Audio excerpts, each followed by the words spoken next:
بچپن میں cadet college جانے کا کتنا شوق تھا. ایک خواب تھا نا کہ ہم کیڈٹ کالج چلے جائیں, کیونکہ ہم جو ہمارے ساتھ کے دوست کیڈٹ کالج جاتے تھے ان کی لائف میں ایک ڈسپلن, محلے میں ان کی عزت بڑی ہوتی تھی, وہ تمیز سے چل رہے ہوتے تھے ایسے سینہ تان کے اور بڑی اسپیڈ کے ساتھ چل رہے ہوتے تھے. ہم دیکھتے تھے دوسرے لڑکوں کو کہ کوئی گٹکا کھا رہا ہے, کوئی پان کے پی کے تھوک رہا ہے, کوئی گٹر کے ڈھکن پہ بیٹھا ہوا ہے پوری پوری رات اور ابے تبے چل رہا ہے. تو ہم جب دیکھتے تھے نا جو کیڈٹ کالج کے لڑکے ہیں ان کا ایک الگ ہی ڈسپلن ہے, کپڑے صاف ستھرے, چلتے پھرتے بڑے اچھے ہیں, بہت ایک تمیز سے بات کرتے ہیں, تو ایک اور یہ سب کی ایک کوشش ہوتی ہے. تو جب میں یہاں آیا ہوں تو وہ مجھے بچپن یاد آ گیا اور اپنے پرانے دوستوں سے ہم تذکرہ کرنے لگے. میں نے کہا بھائی آپ نے ٹرائی کی تھی؟ کیا یار ہمارا بھی بڑا خواب تھا کیڈٹ کالج جانے کا. تو میں نے کہا ہمارا بھی بڑا بچوں کو دو چیزوں کا شوق ہوتا ہے, تو پائلٹ بننے کا یا ان کا ایک خواب ہوتا ہے کسی طرح کسی ایسے ادارے میں وہ پڑھ لیں جس کا کنٹرول ہماری فورسز کے ہاتھ میں. تو یہ جو ڈسپلن ہے آپ کو معلوم ہے کہ یہ ڈسپلن ہمیں محمد صلی اللہ علیہ وسلم نے سکھایا. سب سے پہلے نبی صلی اللہ علیہ وسلم کے دنیا میں آنے سے پہلے لوگ ڈسپلن نہیں جانتے تھے. آپ نے عرب کے وہ بدو جن پہ کوئی حکومت کرنا پسند نہیں کرتا تھا, وہ عرب جن پہ کوئی حکومت کرنا کہ ان کو سنبھالے گا کون, ان کو آپ نے نمازوں میں لائن میں کھڑے ہونا سکھایا. اور ایسی سیدھی لائن آپ صلی اللہ علیہ وسلم بناتے تھے کہ ایک صحابی کو دیکھا رسول اللہ صلی اللہ علیہ وسلم نے, ان کا سینہ اور پیٹ تھوڑا سا صف سے آگے ہے. آپ صلی اللہ علیہ وسلم نے نیزے کی نوک ان کے پیٹ پہ لگائی اور ان کو تھوڑا سا پیچھے کیا. انہوں نے عرض کیا یا رسول اللہ میرے تکلیف ہوئی ہے, آپ نے مجھے زخم پہنچایا ہے, میں اس کا بدلہ لوں گا. اسلام کا ایک قاعدہ ہے, قانون ہے, وجزاء سیئۃ سیئۃ بمثلھا, کوئی تم پہ زیادتی کرے تم بھی بدلہ لوگے. ہمارے نبی صلی اللہ علیہ وسلم نے بھی اپنا پیٹ مبارک کھول دیا, ٹھیک ہے بھائی بدلہ لے لو. انہوں نے فوراً آپ صلی اللہ علیہ وسلم کے پیٹ پہ بوسہ لیا اور فرمایا یا رسول اللہ میرے پاس, حدیث کا مفہوم ہے کہ آپ کے پیٹ کے بوسہ لینے کا اس کے علاوہ میرے پاس کوئی ذریعہ نہیں تھا. تو کیسے ڈسپلن سکھایا جا رہا ہے, صف میں آڑے ترچھے بھی تو کھڑے ہو سکتے تھے نا. آپ ہمارے نبی صلی اللہ علیہ وسلم کی زندگی دیکھیں, آج جتنا سست ہوگا وہ سوسائٹی میں ایک سمجھا جاتا ہے بزرگ ہونے کی علامت کہ جی ہمارے جو پیر صاحب ہیں نا وہ اتنے نیک ہیں کہ وہ ہل ہی نہیں سکتے. دیکھا ہوگا آپ نے ہمارے نبی صلی اللہ علیہ وسلم نے جو ٹیم تیار کی ان میں ایسے ایسے صحابہ تھے. سلمہ ابن اکوع رضی اللہ تعالی عنہ, وہ گھوڑے کی رفتار سے زیادہ تیز دوڑ لیا کرتے تھے. حضرت عمر رضی اللہ تعالی عنہ کے دور میں 22 لاکھ مربع میل کا ایریا تھا جس پر حضرت عمر کی حکومت تھی. اتنے تھوڑے سے عرصے میں 40-50 سال کے عرصے میں اتنی زبردست ایک ریاست قائم کر دینا, یہ موٹیویشن انہیں کہاں سے ملی تھی؟ یہ نبی صلی اللہ علیہ وسلم سے ملی تھی ان کو موٹیویشن. اب میں آپ سے یہ عرض کرتا ہوں کہ ایک موٹیویشن وہ ہے جو محمد صلی اللہ علیہ وسلم کی طرف سے ملتی ہے, اس کے رزلٹ کیا نکلتا ہے, اور ایک موٹیویشن وہ ہے جو غیر مسلم قوتیں دیکھیں فوج کا سسٹم پاکستان میں بھی ہے, یو ایس اے میں بھی ہے, یورپ میں بھی ہے. میں ملا ہوں دنیا بھر میں گیا ہوں میں, ہمارے ہاں فوج میں جو بھرتی ہونے کا ریشو ہے وہ بہت زیادہ ہے. بہت لوگ چاہتے ہیں کہ ہم Pakistan army, Pakistan navy, air force join کریں. دوسرے کنٹریز میں یہ اتنا زیادہ کمپٹیشن نہیں ہے. وجہ کیا ہے؟ ہمارے نبی صلی اللہ علیہ وسلم نے ہمیں شہادت کے فضائل سنائے ہیں. شہید کا لفظ آپ بتائیے کیا اسلام کے علاوہ کسی اور ریلیجن کے پاس ہے یہ شہید کا لفظ؟ انہوں نے ہم سے ادھار تو لیا ہے, ہم سے یہ لفظ ادھار لے کے اپنے فوجیوں پہ فٹ کرنا شروع کیا ہے, لیکن یہ ہے کس کا؟ یہ ٹرم ہے کس کی؟ یہ اسلام کی ٹرمز ہے. اور میں آپ سے عرض کروں, میں نے شہیدوں کے خون کی خوشبو اپنی ناک سے سونگھی ہے. یہ کرامت ہے جو اللہ دنیا میں دکھاتے ہیں. تو میں یہ کر رہا تھا کہ نبی صلی اللہ علیہ وسلم کی جو سیرت کا سب سے بہترین پہلو ہے وہ کیا ہے؟ آپ صلی اللہ علیہ وسلم کی سیرت میں ہمیں تمام شعبوں میں, تمام معاملات میں گائیڈنس ملتی ہے. ہمارے نبی صلی اللہ علیہ وسلم سے ہم پوچھنا چاہیں کہ یا رسول اللہ ہمیں سونا کب چاہیے، اٹھنا کب چاہیے، تو آپ نے کیا بتایا؟ رات کو جلدی سونا ہے اور صبح جلدی اٹھنا ہے۔ آج یہ سیرت مسلمان فالو کر رہے ہیں یا گورا فالو کر رہے ہیں؟ بتائیے نا ذرا، گورے فالو کر رہے ہیں۔ چائنا میں آپ جائیں، سارے جلدی آپ تو کر رہے ہوں گے انشاءاللہ، صبح صبح اٹھتے ہیں، لیکن جب سویلین میں ہمارا جو جانا ہوتا ہے تو وہ اس کو فالو نہیں کر رہے۔ ہمارے نبی صلی اللہ علیہ وسلم کی غذائیں کیا تھیں؟ ہمارے نبی صلی اللہ علیہ وسلم گھر میں کیسے رہا کرتے تھے؟ ہمارے نبی صلی اللہ علیہ وسلم بات چیت کیسے کیا کرتے تھے؟ یہ جو خلق کا لفظ ہے نا، خلق، انک لعلی خلق عظیم، اس کے بارے میں ایک کریکشن آپ ضرور کیجئے۔ ہمارے ہاں خلق کا ترجمہ یہ کیا جاتا ہے کسی سے اچھے اخلاق سے بات چیت کرنا، کسی سے نرم لہجے سے بات کرنا۔ یہ خوب سمجھ لیں، خلق کا اصل مطلب یہ نہیں ہے۔ خلق کہتے ہیں نیچر، وہ طبیعت جس پہ انسان کو ڈھالا جائے۔ ہر شخص کی ایک نیچر ہوتی ہے نا، کہتے ہیں بائی نیچر اچھا آدمی ہے، یہ بائی نیچر برا آدمی، کہہ رہے ہوتے ہیں نا لوگ، تبصرہ کر رہے ہوتے ہیں۔ تو خلق کا مطلب وہ نیچر جس پہ انسان کی پیدائش ہوئی ہے۔ اگر آپ کے دل میں کسی سے حسد ہے، جیلسی ہے، آپ کتنا ہنس ہنس کے بات کرتے ہیں، ہر بات سے پہلے شروع میں تھینک یو، آخر میں تھینک یو، درمیان میں کائنڈلی، جتنے بھی آپ اس طرح کے الفاظ لگا دیں، لیکن اگر آپ کے دل میں کسی کو خوش دیکھ کر حسد پیدا ہوتا ہے، جیلسی ہوتی ہے، تو آپ بائی نیچر ٹھیک نہیں ہیں۔ شریعت آپ کے اخلاق کو اچھا اخلاق نہیں مانتی۔ آپ کے دل میں تکبر ہے، آپ کے دل میں شو مارنے کا شوق ہے۔ ہمارے ہاں اچھا اخلاق کیسے سمجھا جاتا ہے؟ کوئی نرم لہجے میں بات کرے، یہ بھی اخلاق کی ایک قسم ہے، لیکن قرآن و سنت سے جو ہمیں پتہ چلتا ہے خلق عظیم، اس سے مراد یہ ہے کہ آپ اندر سے ٹھیک ہو جائیں۔ آپ کے جو اندر کی بیماریاں ہیں، حسد، بغض، کینہ، لالچ، ایک دوسرے کی ٹانگیں کھینچنے کا جذبہ، یہ ساری چیزیں آپ میں کیا ہو جائیں؟ ختم ہو جائیں۔ تو ہمارے نبی صلی اللہ علیہ وسلم کی سیرت میں ہمیں جنگ بھی ملتی ہے، ہمارے نبی صلی اللہ علیہ وسلم کی سیرت میں ہمیں لوگوں سے لین دین کے طریقے بھی ملتے ہیں۔ جو سب سے اہم ترین چیز ہمارے نبی صلی اللہ علیہ وسلم کی سیرت میں ہمیں ملتی ہے، جس پر میں آج میرا ارادہ تھا کہ یہ میں آپ کے سامنے یہ پیغام ڈیلیور کر کے جاؤں گا، وہ کیا ہے؟ ہماری پیدائش کا مقصد۔ اسلام کے علاوہ دنیا میں کوئی بھی ایسا مذہب نہیں ہے، اسلام کے سوا دنیا میں کوئی ایسی قوم نہیں ہے جو آپ کو آپ کی پیدائش کا مقصد بتاتی ہو کہ ہم کیوں ہیں۔ دیکھیے، اگر کوئی شخص منزل کا تعین کیے بغیر گھر سے نکلے تو کیا وہ کبھی صحیح ٹریک پہ چل سکتا ہے؟ اگر آپ کہہ دیں گے نا نہیں، تو مجھے خوشی ہوگی کہ میں ٹی وی میں نہیں آ رہا۔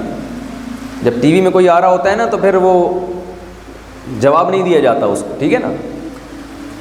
آپ مجھے بتائیے، آپ گھر سے نکلے، آپ کو پتہ ہی نہیں ہے کہ آپ کی منزل کہاں ہے، آپ نے جانا کہاں ہے، صحیح ٹریک پہ چل سکتے ہیں آپ؟ نہیں چل سکتے۔ ہم دنیا میں آئے اور ایک وقت آئے گا ہم اس دنیا سے نکل جائیں گے۔ ایک شخص بس میں بیٹھا اور اسے معلوم ہے کہ ایک ٹائم کے بعد مجھے بس سے اتار دیا جائے گا۔ ٹرین میں بیٹھا، اسے معلوم ہے کہ ایک ٹائم کے بعد مجھے ٹرین سے اتار دیا جائے گا۔ جہاز میں بیٹھا، اسے معلوم ہے کہ ایک وقت کے بعد مجھے جہاز سے اتار دیا جائے گا، تو اسے پتہ تو ہونا چاہیے نا کہ میں اتروں گا کہاں۔ کیا خیال ہے؟ ایسے ہی جا کے ٹرین میں بیٹھ گیا اور پوچھ رہے کہ یہ جا کہاں رہی ہے، تو یہ ساری زندگی کنفیوژن میں گزارے گا کہ نہیں گزارے گا؟ تو اسلام کا سب سے بڑا احسان اور رسول اللہ صلی اللہ علیہ وسلم کا سب سے بڑا احسان انسانیت پہ یہ ہے کہ آپ صلی اللہ علیہ وسلم نے انسانیت کو اس کی پیدائش کا مقصد بتایا ہے۔ قرآن چونکہ نبی صلی اللہ علیہ وسلم پہ نازل ہوا اور نبی کے ذریعے ہم پر پہنچا۔ آپ کسی گورے سے سوال کریں، کسی بھی دنیا میں کوئی بہت بڑا لیکچرار ہو، آپ اس سے سوال کریں بھئی ہماری زندگی کا مقصد کیا ہے، وہ ہر سوال کا جواب آپ کو دے سکتا ہے، لیکن اس سوال کا جواب اس کے پاس نہیں ہے۔ یہ واحد قرآن ہے جو بتاتا ہے۔ وہ کیا کہتا ہے قرآن؟ الذی خلق الموت والحیات لیبلوکم ایکم احسن عملا۔ اللہ کہتے ہیں میں نے انسانوں کو اس لیے پیدا کیا لیبلوکم، وہ اللہ تمہیں آزمانا چاہتا ہے کہ تم میں اچھا عمل کون کرتا ہے۔ تو ہماری اور آپ کی پیدائش کا مقصد کیا ہوا؟ یہ آزمائش ہے کہ ہم میں اچھا بن کے کون دنیا سے جاتا ہے اور برا بن کے کون دنیا سے جاتا ہے۔ یہاں تک بات سمجھ میں آئی آپ حضرات کے؟ تو یہ ہماری آزمائش ہے۔ اب اس کا ایک طریقہ وہ تھا جو پہلے مذاہب نے اختیار کیا، اچھا بننے کے لیے انہوں نے کہا کہ دنیا کو چھوڑ دو، جنگلوں میں نکل جاؤ اور جا کے اللہ کی عبادت کیا کرو، جو جتنی زیادہ عبادت کرے گا آخرت میں اس کا مقام اتنا ہی اونچا ہوگا۔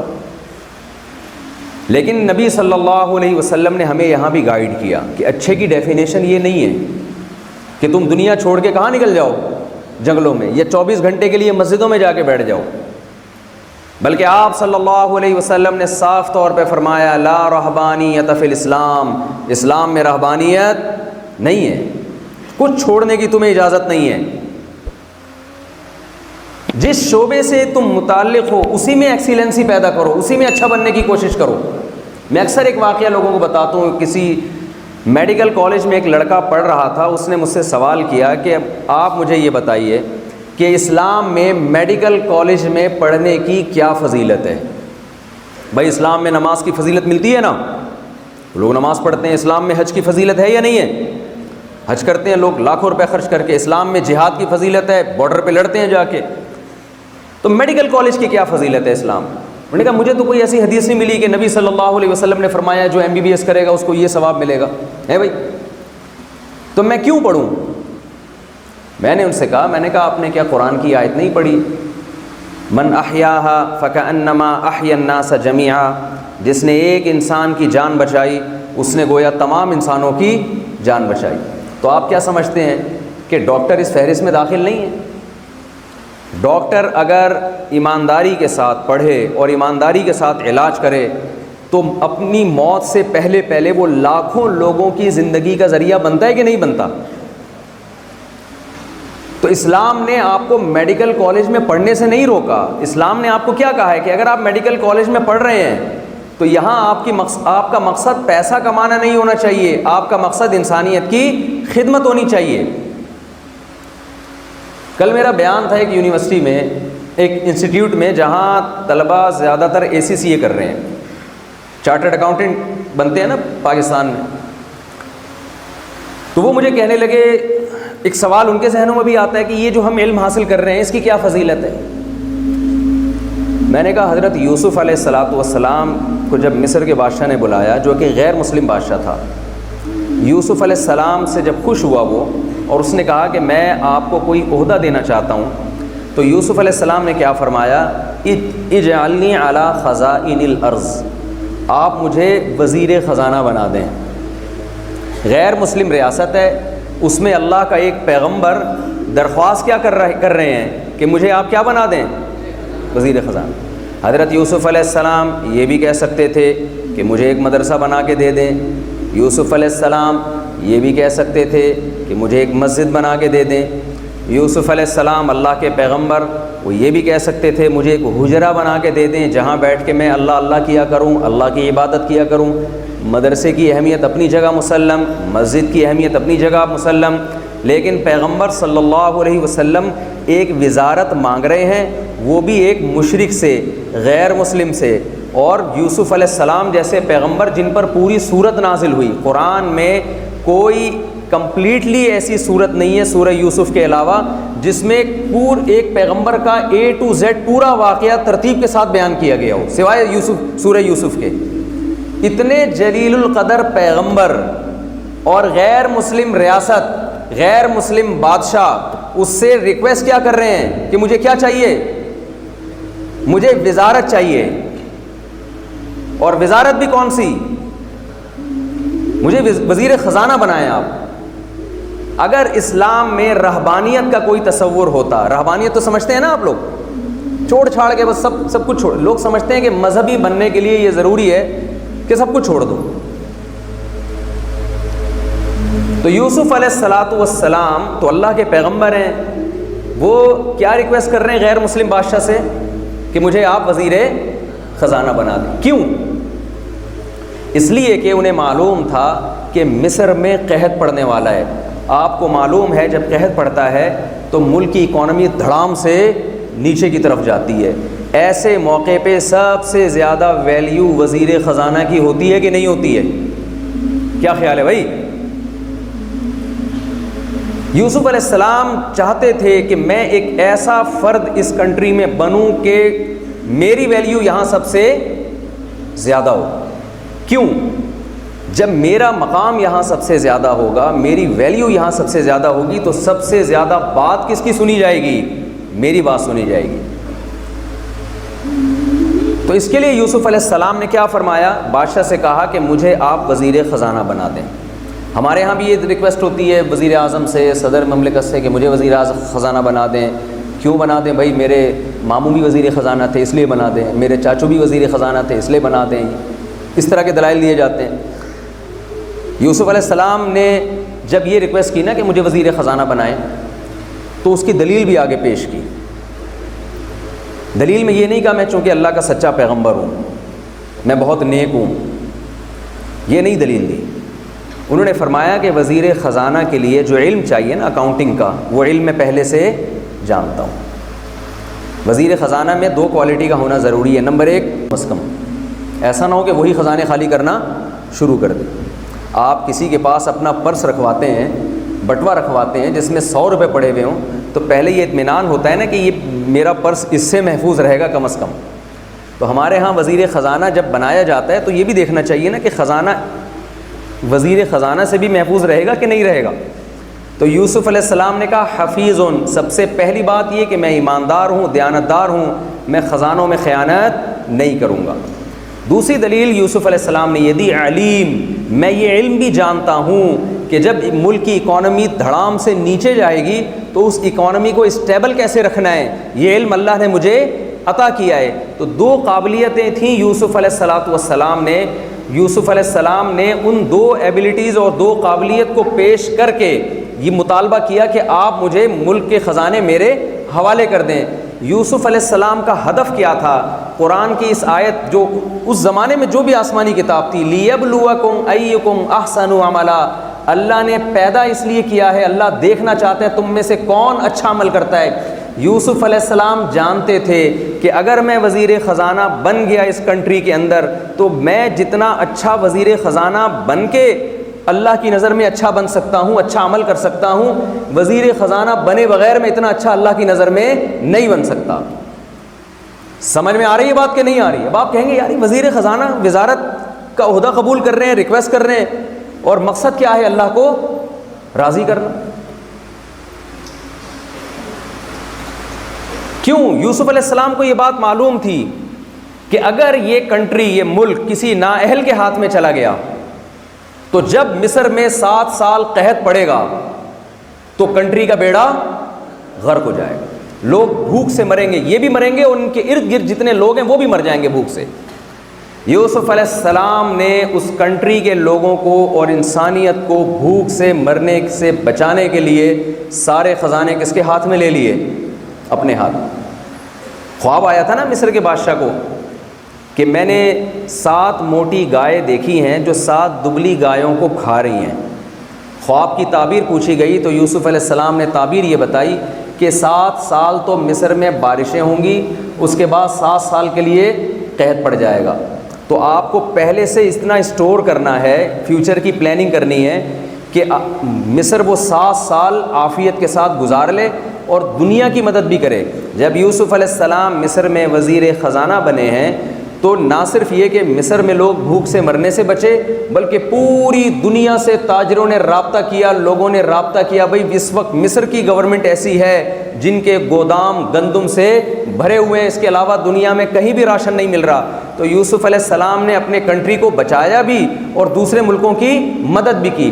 ایک پیغمبر کی سیرت میں ہمیں یہ سبق ملتا ہے کہ آپ اچھا بننے کے لیے آپ کو کوئی شعبہ چھوڑنے کی ضرورت نہیں ہے. اس شعبے میں آپ اپنی نیت اچھی کر لیں تو آپ کا شمار اللہ کی نظر میں اچھے لوگوں میں ہو جائے گا. میں سمجھا پا رہا ہوں اپنی بات؟ بھئی آپ یہاں پڑھ رہے ہیں، یہاں شریعت کا حکم کیا ہے، نبی صلی اللہ علیہ وسلم کی تعلیمات کیا ہیں؟ وَيْلٌ لِّلْمُطَفِّفِينَ الَّذِينَ إِذَا اكْتَالُوا عَلَى النَّاسِ يَسْتَوْفُونَ وَإِذَا كَالُوهُمْ أَوْ وَزَنُوهُمْ يُخْسِرُونَ۔ تباہی بربادی ہے قیامت کے دن ان لوگوں کے لیے جو اپنا حق لینے کی باری آتی ہے تو حق پورا لیتے ہیں، جب حق دینے کی باری آتی ہے تو اس میں ڈنڈی مارتے ہیں۔ آپ پر یہاں ملک اور قوم کے وسائل خرچ ہو رہے ہیں، یہ آپ حق ہے جو لے رہے ہیں، لیکن قوم آپ سے بھی مطالبہ کرتی ہے کہ جس بیسس پر آپ کو یہاں آپ پر جو وسائل خرچ ہو رہے ہیں آپ ان معیارات پہ پورا اتر کے دکھائیں۔ اگر آپ اس معیار پہ پورا نہیں اترتے، آپ محنت میں سستی کرتے ہیں، آپ لا کو فالو نہیں کرتے، آپ ٹیچرز کا احترام نہیں کرتے، اس کا مطلب اپنا حق لینے کی باری میں آپ تیز ہیں لیکن حق دینے کی باری میں آپ کیا کر رہے ہیں؟ گڑبڑ کر رہے ہیں۔ تو سب سے پہلے آپ نے اپنی زندگی کا یہ ہدف بنانا ہے کہ ہم اس دنیا میں ہیں کیوں، اور قرآن نے کیا کہا ہے؟ آپ کی آزمائش ہے کہ کون اچھا بن کے آتا ہے اور کون میرے سامنے برا بن کے آتا ہے۔ پھر اچھے کی ڈیفینیشن بھی اللہ نے خود بیان کر دی۔ بہت سے لوگ کہتے ہیں بہت اچھے ہیں، لیکن قرآن نے اچھے اور برے کو ڈیفائن بھی کیا کیا ہے؟ خود کیا ہے۔ قولوا للناس حسنا، لوگوں سے اچھی بات کرو۔ وَإِذْ أَخَذْنَا مِيثَاقَ بَنِي إِسْرَائِيلَ لَا تَعْبُدُونَ إِلَّا اللَّهَ وَبِالْوَالِدَيْنِ إِحْسَانًا وَبِذِي الْقُرْبَى وَالْيَتَامَى وَالْمَسَاكِينِ وَابْنِ السَّبِيلِ۔ قرآن کہہ رہا ہے کہ جتنے تمہارے ریلیشن ہیں نا، ان سب کے ساتھ تم نے اچھا سلوک کرنا ہے، جن میں سب سے پہلے تمہارے پیرنٹس ہیں، تمہارے والدین، سب سے پہلے تو اللہ ہے، اس کے ساتھ کسی کو شریک نہیں کرنا۔ اس کے بعد تمہارے والدین ہیں، ان والدین کا اسلام نے، نبی صلی اللہ علیہ وسلم نے، قرآن نے حق بتایا کہ ان کے سامنے اف نہیں کرنا۔ پھر قرآن آپ کے ساتھ والجاری ذی القربى والجاری الجنوبی والصاحب بالجنبی، کیسی عجیب آیت ہے کہ جو تمہارے پڑوس میں رہتا ہے، جو تمہارے ساتھ سفر میں تمہارے ساتھ شریک ہے، جو کسی بھی طرح سے تمہارے ساتھ اٹھتا بیٹھتا ہے، ان تمام لوگوں کے ساتھ تم نے اچھا سلوک کرنا ہے۔ اس موقع پر اکثر میں ایک واقعہ بیان کرتا ہوں۔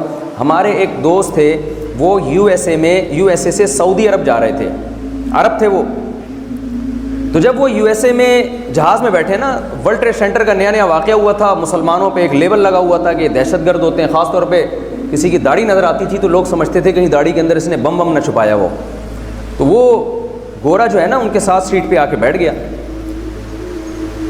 تو یہ واقعہ بتا رہے ہیں کہ جب گورا ان کے ساتھ بیٹھا ہے تو گورے نے جب دیکھا اتنی بڑی داڑھی والا مسلمان میرے ساتھ بیٹھ گیا، تو گورا جو ہے نا تھوڑا سا ڈر بھی گیا اور تھوڑا نفرت کا اظہار بھی کرنا شروع کیا، اس نے تھوڑا سا منہ ادھر کر لیا اس نے۔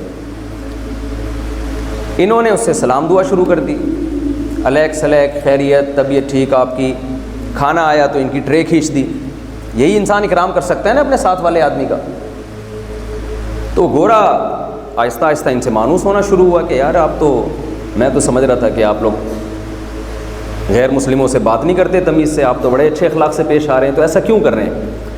تو سعودی تھے، انہوں نے حدیث سنائی، انہوں نے کہا کہ نبی صلی اللہ علیہ وسلم کا ارشاد ہے، من کان یؤمن باللہ والیوم الآخر فلیکرم جارہ، جو بھی اللہ پر اور آخرت پر ایمان رکھتا ہے اسے چاہیے کہ اپنے ساتھ بیٹھنے والے کا اکرام کرے۔ اکرام کا مطلب ہوتا ہے وہ خدمت جس میں عزت بھی ہو۔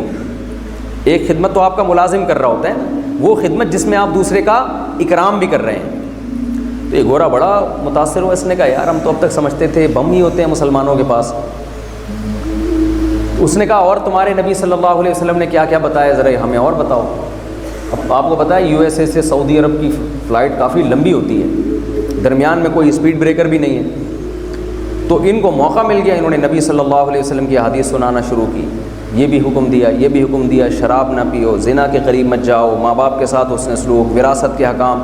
یو ایس اے میں خاتون تھیں، انہوں نے مجھ سے کہا کہ میں مرنے سے پہلے یہ چاہتی ہوں کہ وصیت نامہ لکھ دوں اکارڈنگ ٹو اسلام میرے وارثوں کا کس میں کتنا حصہ ہے، کیونکہ یو ایس اے میں تو شریعت نہیں ہے، اسلام نہیں ہے، تو وہاں اگر آپ نے وصیت نہیں کی ہے تو پھر وہ وراثت گورنمنٹ اپنی مرضی سے تقسیم کرتی ہے۔ تو آپ ذرا شریعت کی روشنی میں بتا دیں۔ میں نے ان کو فتویٰ لکھ کے دے دیا کہ آپ کے ہسبینڈ کا اتنا حصہ ہوگا، آپ کے ماں باپ کا اتنا حصہ ہوگا، آپ کے بیٹوں کا اتنا، بیٹیوں کا اتنا۔ انہوں نے وہاں یو ایس اے میں کسی وکیل کو بتایا تو وکیل بڑا انسپائر ہوا، اس نے کہا یار یہ اتنا بہترین ایک وراثت کا سسٹم یہ کہاں سے آیا آپ کے پاس؟ تو انہوں نے بتایا کہ وہ کراچی میں ایک مولانا صاحب ہیں، انہوں نے لکھ کے دیا۔ انہوں نے کہا وہ مولانا صاحب کے پاس کدھر سے آ گیا؟ تو اس خاتون نے کہا کہ یہ تو نبی صلی اللہ علیہ وسلم کا بتایا ہوا وراثت کا نظام ہے. تو بڑا متاثر ہوا کہ 1400 سال پہلے اتنا بہترین وراثت کا نظام ایک ایسے پیغمبر نے دیا جو نہ لکھنا جانتے تھے اور نہ پڑھنا جانتے تھے. تو کہتے ہیں میں نے اس گورے کو حدیثیں سنانا شروع کی. گورا اتنا اسلام کے قریب آ گیا.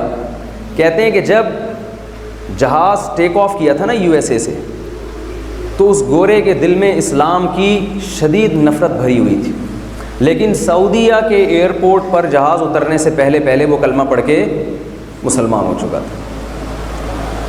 وجہ کیا ہے؟ پیش کیسے کر رہے ہیں آپ کسی چیز کو. آپ کو پتہ ہے نا آج کل پیکنگ کی بڑی ویلیو ہے. آپ کے پاس ایک بہت بہترین پروڈکٹ ہو, آپ شاپر میں ڈال کے, آپ نے کسی کی دعوت کی اور شاپر میں بریانی ڈال کے اس کے آگے پکڑا دیا آپ نے, اس پہ کیا اثر پڑے گا؟ وہ کہہ رہا ہے یار یہ آپ کس طرح سے مجھے کھانا کھلا رہے ہیں, آپ شاپر میں جیسے لنگر تقسیم ہو رہا ہوتا ہے. اب آپ کہہ رہے ہیں جی بریانی کا ذائقہ دیکھیں, آپ بریانی بڑی مزے کی ہے, لیکن وہ آپ کی اس تقریر سے متاثر نہیں ہوگا. کیوں؟ آپ کا پیش کرنے کا انداز اور پیش کرنے کا اسٹائل جو ہے وہ ٹھیک نہیں ہے. آج بہت جگہوں پر مسئلہ اس لیے ہو رہا ہے کہ اسلام کو جس انداز میں پیش کرنا چاہیے اس انداز میں پیش نہیں کیا جا رہا. میں اپنی بات کو سمیٹتا ہوں, پھر میں آپ کو سوال جواب کا موقع دوں گا. تو دیکھیے, سب سے پہلے آپ نے یہ کرنا ہے, اپنی زندگی کا ایک ہدف بنانا ہے. وہ ہدف اسلام نے پہلے سے ہمیں دیا ہوا ہے. ہماری جو دوڑ ہے نا وہ اس پر ہے کہ ہم میں سے کون اچھے سے اچھا بن کے دنیا سے جاتا ہے اور کون اچھا بننے میں ناکام ہو جاتا ہے. یہ آپ کو ہدف زندگی بھر کے لیے یاد رہے گا کہ نہیں رہے گا؟ اگر آپ کا یہ ہدف نہیں ہے نا, اور آپ کا ہدف کچھ اور ہے, میں نے پیسہ کمانا ہے, میں نے عزت کمانی ہے, میں نے یہ کرنا ہے, میں نے وہ کرنا ہے, تو آپ قارون سے زیادہ میرا خیال ہے پیسے کما نہیں سکتے, اور فرعون سے زیادہ آپ عزت کما نہیں سکتے. لیکن انجام کیا ہوا؟ مر گئے دونوں, ختم ہو گئے. دنیا میں بڑے بڑے لوگ آئے ہیں, بڑے بڑے خزانے تھے ان کے پاس, بڑی عزتیں تھیں. موت سب چیزوں کو ختم کر دیتی ہے. ہم آخرت پر ایمان رکھنے والے لوگ ہیں. موت کے بعد ایک زندگی ہے. قرآن بار بار اس زندگی کا تذکرہ کرتا ہے. اولم یر الانسان انا خلقناہ من نطفۃ فاذا هو خصیم مبین. انسان کہتا ہے میں موت کے بعد کیسے زندہ ہوں گا, میں تو بوسیدہ ہڈیاں ہوں کہ ختم ہو جاتا ہوں. اللہ کہتے ہیں اپنے ماضی کو دیکھو, تم ایک معمولی سے پانی کا قطرہ تھے, تمہیں اللہ نے انسان بنا دیا. کیا اس عمل کو ریورس کر کے اللہ دوبارہ انسان نہیں بنا سکتا, تمہیں دوبارہ زندہ نہیں کر سکتا؟ تو ہم موت کے بعد کی زندگی پر ایمان رکھتے ہیں. اس زندگی پر ایمان رکھنے کی وجہ سے ہمارا یہ نظریہ ہے, عقیدہ ہے, ہمارے نبی صلی اللہ علیہ وسلم نے ہمیں بتایا ہے کہ اگر اچھے بن کے زندگی گزارو گے تو اس کا بدلہ تمہیں موت کے بعد ملے گا, برے بن کے زندگی گزارو گے تو اس کی سزا تمہیں موت کے بعد ملے گی. تو آپ برے بن کے زندگی گزارنا چاہتے ہیں یا اچھے بن کے زندگی گزارنا چاہتے ہیں؟ اب میں جلدی اچھا بننے کے لیے 2-4 چیزیں بتا دوں کہ وہ بہت ضروری ہیں, اس کے بغیر آپ اچھے بن نہیں سکتے. اچھے بننے کے لیے 2 چیزیں ضروری ہیں, اور یہ بھی ہمارے نبی صلی اللہ علیہ وسلم نے ہمیں گائیڈ کیا. نمبر 1, اپنا رشتہ خالق کے ساتھ, جو کریٹر ہے, جس نے ہمیں پیدا کیا, اس سے اپنا رشتہ مضبوط کیا جائے, اس کے بیسک حقوق ادا کیے جائیں. اس کا بیسک حق ہے توحید. اس کے بعد اس کا بڑا حق ہے 5 وقت نماز پابندی کے ساتھ پڑھنا. سب یہاں جتنے بھی اسٹوڈنٹس بیٹھے ہوئے ہیں یہ عزم کرتے ہیں کہ ہم 5 وقت نماز انشاءاللہ جماعت کے ساتھ پڑھیں گے. یہ اس خالق کے, اگر نہیں کرتے تو اللہ کی نظر میں آپ اچھے لوگوں میں شمار نہیں ہیں. جو اپنے خالق کو بھول گیا وہ کیسے اچھا ہو سکتا ہے؟ یہ خالق کا رشتہ. اس کے بعد مخلوق کا آپس میں رشتہ. مخلوق کے رشتوں میں 5ویں پارے کی جو دوسری آیت ہے وہ آپ جا کے دیکھیے گا. اس میں اللہ نے تمام رشتوں کو ڈیفائن کیا ہے. جس سے بھی آپ کا کسی بھی قسم کا تعلق ہے, تھوڑا بہت جس کے ساتھ اٹھنا بیٹھنا ہے, آپ نے حتی الامکان کوشش کرنی ہے اس سے حق لینے کے بجائے اس کا حق دینے کو آپ نے زیادہ فوکس کرنا ہے. جیسے میں نے یہ واقعہ بتایا نا, اب وہ جو عرب بیٹھے ہوئے تھے, اتنی لمبی داڑھی ان کی, انہوں نے انگریز کو مسلمان کرنے کے لیے تھوڑی تبلیغ شروع کر دی تھی. انہوں نے تو نبی کی اس حدیث پر عمل کیا کہ بھئی جو بھی تمہارا ہم سفر ہے, جو بھی تمہارا ساتھی ہے, تم نے اس کو عزت دینی ہے. ہمارے یہاں کیسے ہو جاتا ہے نا, بسوں میں لڑائیاں سیٹ پہ, ٹرین میں سیٹ پہ لڑائیاں, کیسی ایک عجیب سی ایک صورت بن رہی ہوتی ہے. اس کا حق دینا ہے آپ نے. آپ کا یہاں جو اسکول میں یا کالج میں آپ پڑھتے ہیں, آپ کے کلاس فیلوز ہیں, ان کا آپ نے اکرام کرنا ہے. یہ کس کا حکم ہے؟ یہ آپ کے کالج کا یا اسکول کا کی انتظامیہ کا حکم نہیں ہے، یہ اس اللہ کا حکم ہے جس نے آپ کو بنایا۔ آپ نے ٹیچر کو عزت دینی ہے۔ دیکھیں، ایک عزت وہ ہوتی ہے جو ٹیچر کے سامنے ہوتی ہے، ایک عزت وہ ہوتی ہے جو ٹیچر کی غیر موجودگی میں ہوتی ہے۔ اصل عزت وہ ہے جب آپ کے ٹیچر موجود نہیں ہیں، اس وقت آپ ان کو عزت دے رہے ہیں۔ وہ کیسے دے رہے ہیں؟ کوئی آپ کے ٹیچر کی غیبت کرتا ہے، آپ اسے روک دیں کہ یار ہمارے ٹیچر ہیں، اللہ اس کے رسول نے ہمیں حکم دیا ہے کہ ہم ان کو عزت دیں گے، تو یہ عزت دی جا رہی ہے کہ آپ ان کی غیبت کر رہے ہیں بیٹھ۔ آپ نے دفتروں میں دیکھا ہوگا نا، باس کے سامنے یس سر یس سر یس سر، جیسے ہی باس چائے پینے کے لیے گیا فوراً کیا سلسلہ شروع ہو جاتا ہے؟ ایسا ہوتا ہے کہ نہیں ہوتا؟ اب یہ ایسے ہی بیٹھ کے آرڈر چلاتا رہتا ہے، چودراہٹ دکھاتا رہتا ہے، تو اس طرح کی باتیں شروع ہو جاتی ہیں۔ تو اسلام نے ہمیں حکم دیا کہ بھئی ٹیچر سے بھی تمہارا ایک رشتہ ہے، تو ٹیچر کو تم نے عزت دینی ہے۔ کوئی اعتراض ہے ٹیچر کے اوپر، عزت احترام کے ساتھ آپ پیش کرتے ہیں کہ سر یہ ایک تھوڑا سا مجھے اشکال ہو رہا ہے، مجھے اعتراض ہو رہا ہے، یہ آپ کی ایک عادت مجھے ٹھیک نہیں لگ رہی، آپ بتا دیں ایک دفعہ عزت احترام کے ساتھ، مان لیں ٹھیک ہے، نہیں مانیں تو آپ کی ذمہ داری پوری ہو گئی۔ تو دن رات میں جتنی بھی آپ کی ذمہ داریاں ہیں، آپ نے یہ دیکھنا ہے کہ میں ان ذمہ داریوں کو پورا کر رہا ہوں اور اپنے ہدف کے لیے ابلوکم ایکم احسن عملا، پوری زندگی اس ہدف کو سامنے رکھ کے آپ نے زندگی گزارنی ہے۔ بس ایک چھوٹی سی بات بتا کے میں اپنی بات کو ختم کرتا ہوں۔ وہ جو ڈاکٹر مجھ سے پوچھ رہے تھے نا کہ اسلام میں کیا فضیلت ہے میڈیکل کالج میں پڑھنے کی، تو میں نے کہا اسلام کہتا ہے کہ جس نے ہزاروں انسانوں کی جان بچائی، ایک انسان کی جان بچائی ایسے جیسے ہزاروں کی جان بچائی۔ تو کہتے ہیں کہ پھر میں اس مقصد کو سامنے رکھ کر اگر میں ڈاکٹر بنوں گا تو جو اس مقصد کو سامنے رکھ کے نہیں بنتا، ان دونوں کی زندگی میں فرق کیا ہوگا؟ میں نے کہا فرق یہ ہوگا، آپ کا ہدف چونکہ انسانیت کی خدمت تھی، لہذا آپ ڈاکٹر بننے کے بعد جب کوئی پیشنٹ آپ کے پاس آئے گا تو پیسے آپ بھی اس سے لوگے اور وہ بھی لے گا جو مقصد حیات کو سامنے نہیں رکھتا، لیکن آپ لینے کے بعد اس کو جو نسخہ لکھ کے دو گے نا، وہ دوا میڈیکل اسٹور میں آپ کے ماموں کی دکان کے علاوہ بھی کہیں اور وہ نسخہ مل رہا ہوگا۔ ورنہ ڈاکٹر جو نسخہ لکھ کے دیتے ہیں نا، وہ کلینک کے ساتھ جو میڈیکل اسٹور ہوتا ہے اس کے علاوہ پوری دنیا میں وہ میڈیسن کہیں بھی بولے نا نہیں مل رہی۔ میں نے تو کئی بار تجربہ کیا ہے، ڈاکٹر صاحب نے ایک میڈیسن لکھ کے دی، ہم گئے یہاں ختم ہو گئی ہے، تو پوری کائنات میں WHO کے پاس بھی نہیں ملے گی وہ آپ کو۔ تو آپ کا کیا خیال ہے، اس ڈاکٹر کا مقصد انسانیت کی خدمت تھی؟ انہیں پیسے تو مل جائیں گے، کمیشن بھی مل جائے گا میڈیکل والے کی طرف سے، انسانوں کی جان بچانے کا آخرت میں کوئی ثواب بولے نہیں ملے۔ اگر ان کا مقصد انسانیت کی خدمت ہوتا، ہدف یہ ہوتا کہ انسانیت کی خدمت تاکہ اللہ خوش ہو جائے، تو یہ وہ میڈیسن پیشنٹ کو لکھ کے دیتے جو معیار میں اچھی ہے اور قیمت میں سب سے سستی ہے۔ پیشنٹ تو آپ پر اعتماد کر کے آیا ہے۔ تو میں نے ڈاکٹر کی ایک مثال دی ہے، آپ کالج سے فارغ ہونے کے بعد زندگی کے جس شعبے میں بھی جائیں، آپ نے نیت یہ کرنی ہے میں نے اپنے ملک کی، اپنی قوم کی ترقی کا ذریعہ بننا ہے۔ جیسے یوسف علیہ السلام نے ارادہ کیا تھا، پیسے بھی ملیں گے انشاءاللہ آپ کو، عزت بھی ملے گی انشاءاللہ آپ کو، لیکن ٹارگٹ اور ہدف آپ نے دولت اور عزت کو نہیں بنانا۔ یہ دولت اور عزت ایسی چیز ہے کہ انسان صحیح چیز کو جب ہدف بناتا ہے تو دولت اور عزت اس کے پیچھے بھاگتی ہے، اور اگر آپ کا ہدف صحیح نہیں ہوگا تو آپ دولت اور عزت آپ کے آگے آگے اور ساری زندگی آپ اس کے پیچھے پیچھے بھاگتے بھاگتے بالآخر تھک کے چور ہو جاؤ گے، ایک دن موت کا شکار ہو جاؤ گے آپ۔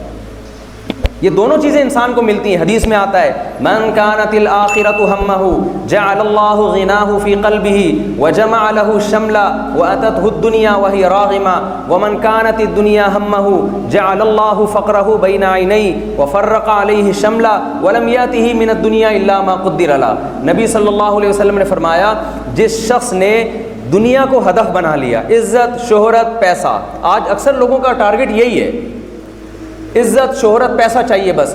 آپ صلی اللہ علیہ وسلم نے فرمایا تو ہمیشہ عزت شہرت پیسہ آگے آگے بھاگے گا اور یہ اس کو حاصل کرنے کے لیے پیچھے پیچھے بھاگے گا، ساری زندگی اسی دوڑ میں لگا رہے گا۔ اور آپ صلی اللہ علیہ وسلم نے فرمایا جس نے آخرت کو فوکس کیا کہ میں نے خدا کی نظروں میں اچھا بننا ہے، میں نے قوم کا ایک اچھا فرد بن کے دکھانا ہے، اور میرا مقصد کیا ہے؟ اللہ کی رضا۔ تو آپ صلی اللہ علیہ وسلم نے فرمایا کہ اتتہ الدنیا وہی راغمہ، دنیا اس کے پاس ناک رگڑتی ہوئی آئے گی، عزت بھی، شہرت بھی، پیسہ بھی، یہ دونوں آئیں گے، اور کیسے آئیں گے؟ ناک رگڑتے ہوئے آئیں گے اس کے پاس۔ یہ سب چیزیں انشاءاللہ آپ کو ملیں گی، اور ذلیل ہو کے ملیں گی۔ یہ ذلیل ہوں گے، آپ عزت والے ہوں گے۔ ایک بزرگ کے پاس ایک بادشاہ گیا نا، اور کہنے لگا کہ بادشاہ سلامت کبھی ہمارے در پہ بھی آیا کریں۔ بادشاہوں کے پاس، حکمرانوں کے پاس جانے والوں کی دو قسمیں ہوتی ہیں، ایک وہ جو اپنے مفاد کے لیے جاتے ہیں، اور ایک وہ جو قوم کے مفاد کے لیے جاتے ہیں۔ یوسف علیہ السلام مصر کے بادشاہ کے پاس اپنے لیے گئے تھے، قوم کے لیے گئے تھے؟ قوم کے لیے۔ لیکن جو اپنے لیے جاتا ہے نا، تو بادشاہ تو اس لیے ان بزرگ کو کہہ رہا تھا کہ آپ آیا کریں، کبھی ہم سے ہدیے نذرانے لیا کریں۔ تو بادشاہ نے کہا کہ میں اپنے غلاموں کے غلام کے پاس نہیں جاتا، بڑا آدمی تھوڑی چھوٹے کے پاس جاتا ہے، غلام کے پاس، اور تو میرے غلام کا بھی غلام ہے۔ بادشاہ حیران ہوا کہ یار میں کنٹری کا سربراہ ہوں، اتنی میری حیثیت، اور انہوں نے میری 2 ٹکے کی ویلیو نہیں چھوڑی، مجھے کہہ دیا تو غلام بھی نہیں بلکہ میرے غلام کا بھی کیا ہے؟ غلام ہے۔ تو بادشاہ نے کہا آپ نے مجھے کیسے اتنا بڑا الزام لگا دیا کہ میں آپ کے غلام کا بھی غلام ہوں؟ میں تو بادشاہ ہوں۔ میں نے کہا بھائی دیکھو، دنیا میری غلام ہے، میں دنیا کو لفٹ نہیں کراتا۔ عزت، شہرت، پیسہ، یہ سب چیزیں دنیا ہے نا، میں ان کو زیادہ لفٹ نہیں کراتا۔ یہ میری غلام ہے، یہ میری لونڈی ہے، اور تو اس دنیا کا غلام ہے۔ جس کو چیز کو میں لفٹ نہیں کراتا، تیری نظر میں دنیا کی سب سے بڑی چیز ہی وہی ہے۔ دنیا میری غلام ہے، اور تو کس کا غلام ہے؟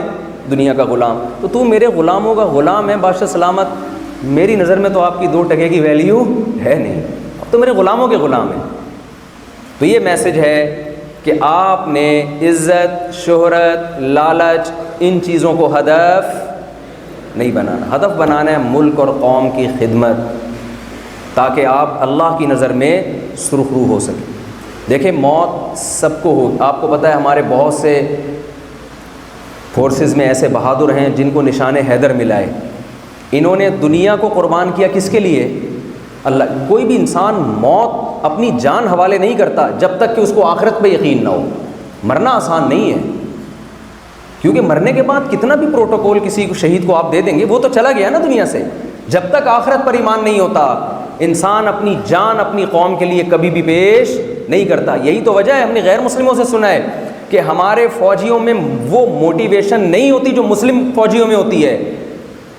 میں نے ایک غیر مسلم کنٹری میں نام نہیں لوں گا، پھر مناسب نہیں ہے کسی ملک کا نام لینا، کہ ایک فوجی کا انٹرویو میں نے خود سنا ہے۔ اس نے کہا جب ہم مسلمانوں سے لڑتے ہیں یا کسی مسلمان کنٹری سے لڑتے ہیں تو لڑائی بہت مشکل ہوتی ہے ہمارے لیے۔ پوچھا گیا کہ یہ میں نے خود سنا ہے، میں نے کہا کیوں لڑائی مشکل ہوتی ہے؟ انہوں نے کہا دے فائٹ ٹو ڈائی، یہ لڑتے ہیں کس کے لیے؟ یہ مرنے کے لیے لڑ رہے ہوتے ہیں، یہ شہادت تلاش کر رہے ہوتے ہیں۔ ہم مرنے کے لیے تھوڑی لڑتے ہیں، ہم تو اس لیے لڑتے ہیں کہ یار اس لڑنے پہ ہمیں تنخواہ ملتی ہے، پیسے ملتے ہیں ہمیں۔ مر گئے تو وہ پیسے ہمارے کس کام کے؟ کہتے ہیں جی آپ کے وارثین کو ملیں گے، تو وہ ان کو ملیں گے نا، ہمیں کیا ملے گا؟ تو جب انسان اللہ کو بڑا بناتا ہے کہ میں نے اللہ کے سامنے جواب دینا ہے، تو اس کا ہدف بہت اوپر چلا جاتا ہے۔ اور جب انسان عزت، شہرت، لالچ، ان چیزوں کو ٹارگٹ بناتا ہے تو وہ پستیوں میں گر جاتا ہے۔ تو آپ نے اپنا ہدف ملک، قوم کی خدمت، تاکہ آپ قیامت کے دن اللہ کی نظر میں سرخرو ہو سکیں۔ تو یہ تمام چیزیں جو بھی اس ہدف میں رکاوٹ بنے، آپ اس کو راستے سے ہٹا دیں۔ میں دعا کرتا ہوں جو کچھ میں نے کہا اس میں جو کمی کوتاہی ہوئی اللہ تعالیٰ معاف فرمائے، اور جو اس میں حق بات ہوئی ہے اللہ تعالیٰ ہم سب کو اس پر عمل کرنے کی توفیق عطا فرمائے۔ کوئی بھی آپ کے ذہن میں سوال ہو آپ پوچھ سکتے ہیں، مجھے خوشی ہوگی کوئی اچھا سوال آئے گا، مجھے جواب دینے میں مزہ آئے گا۔ اور میں چاہتا ہوں کہ کوئی بھی میں جب وہاں ایک دفعہ کراچی ایئرپورٹ پہ تھا تو ایک بڑی لبرل سے خاتون آئیں، انہوں نے اسلام پہ اعتراضات شروع کر دیے۔ اچھا پہلے انہوں نے کہا کہ جی مولوی صاحب آپ فتوے تو نہیں لگائیں گے میرے اوپر؟ میں نے کہا کیوں فتوے لگاؤں گا؟ کہ مجھے اسلام پہ بہت سارے اعتراضات ہیں، خود نبی کی سیرت پہ بہت سارے اعتراضات ہیں، تو اگر آپ جان کی امان پاؤں تو عرض کروں۔ میں نے کہا ایئرپورٹ پہ تو ویسے بھی جان کی سب کی امان ہی ہوتی ہے، سارے ڈرے ہوئے بیٹھے ہوئے ہوتے ہیں، تو میں کیا آپ کو جو نبی صلی اللہ علیہ وسلم کی سیرت پہ سوال کرنا ہے۔ پھر انہوں نے بہت سارے سوالات کیے، میں نے جواب دیے، وہ بڑی الحمدللہ مطمئن ہوں۔ تو آپ کوئی بھی آپ کے ذہن میں سوال ہو کسی بھی نوعیت کا آپ پوچھیں گے تو مجھے لگے گا کہ آپ کچھ کوشش کر رہے ہیں سیکھنے۔ جزاکم اللہ۔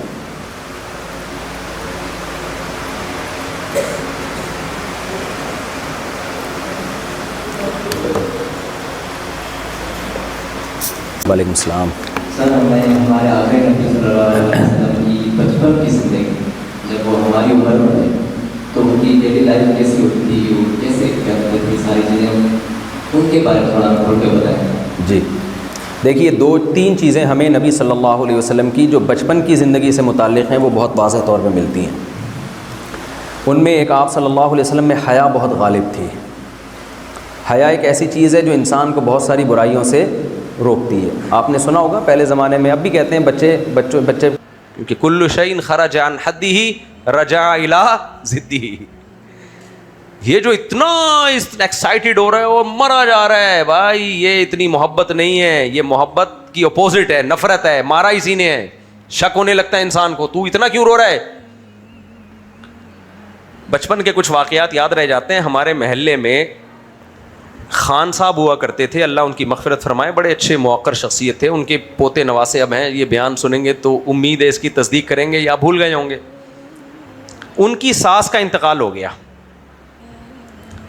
تو ایک صاحب آئے تعزیت کے لیے, بہت زیادہ گڑے جا رہے ہیں, بہت افسوس ہوا مجھے آپ کی ساس کا, بہت زیادہ. جب زیادہ کیا نا انہوں نے, خان صاحب نے کہا تیری کیا لگتی تھی جو تو اتنا زیادہ افسوس ہو رہا ہے, بس ایک دفعہ تعزیت کر لی جی, بہت افسوس ہوا, اللہ مغفرت فرمائے. ان کا تو گڑائی جا رہا ہے زمین میں کم بخت. اب مجھے پورے الفاظ یاد نہیں ہیں, وہ تھے اسٹریٹ فارورڈ. انہوں نے بولا تیری کیا لگتی تھی. کچھ لوگ ہوتے ہیں سیدھے, وہ رکھتے نہیں ہیں, وہ فوراً پارسل کر دیتے ہیں. اس سے سامنے والی کی اصلاح بر وقت ہو جاتی ہے. بے عزتی تو ہوتی ہے لیکن وہ آئندہ کے لیے بڑی بے عزتیوں سے بچ جاتا ہے. ایسے ہی کوئی غریبوں والے ڈریس میں گھوم رہا ہو نا, پیسہ اللہ نے دیا, اس کو بولا کرو کہ تیرے پاس پیسے نہیں ہیں پینٹ پہننے کے, لا میں لا دیتا ہوں تیرے کو زکوٰۃ میں, تو اچھی سی پینٹ لے کے دے دیتا ہوں تیرے کو لنڈا مارکیٹ سے زکوٰۃ کی, وہی پہن لے, لیکن کپڑے اچھے پہن کے گھوما کر. مجھے بڑا غصہ آتا ہے یہ جو ایسے ٹوپی ڈرامے کر رہے ہوتے ہیں نا, گیٹ اپ, تو یہ اچھی بات نہیں ہے. ان اللہ یحب ان یرا اثر نعمتہ علی عبدہ, نبی نے فرمایا اللہ چاہتے ہیں جو پیسہ اللہ نے دیا ہے تمہارے لباس پوشاک سے جھلکنا چاہیے. وہ لوگ کہتے ہیں ہمارے نبی کے کپڑے پیون زدہ تھے, بھائی نبی نے تو پیسہ رکھا ہی نہیں ہے, 1 درہم 1 روپیہ نہیں رکھا نبی کریم صلی اللہ علیہ وسلم نے.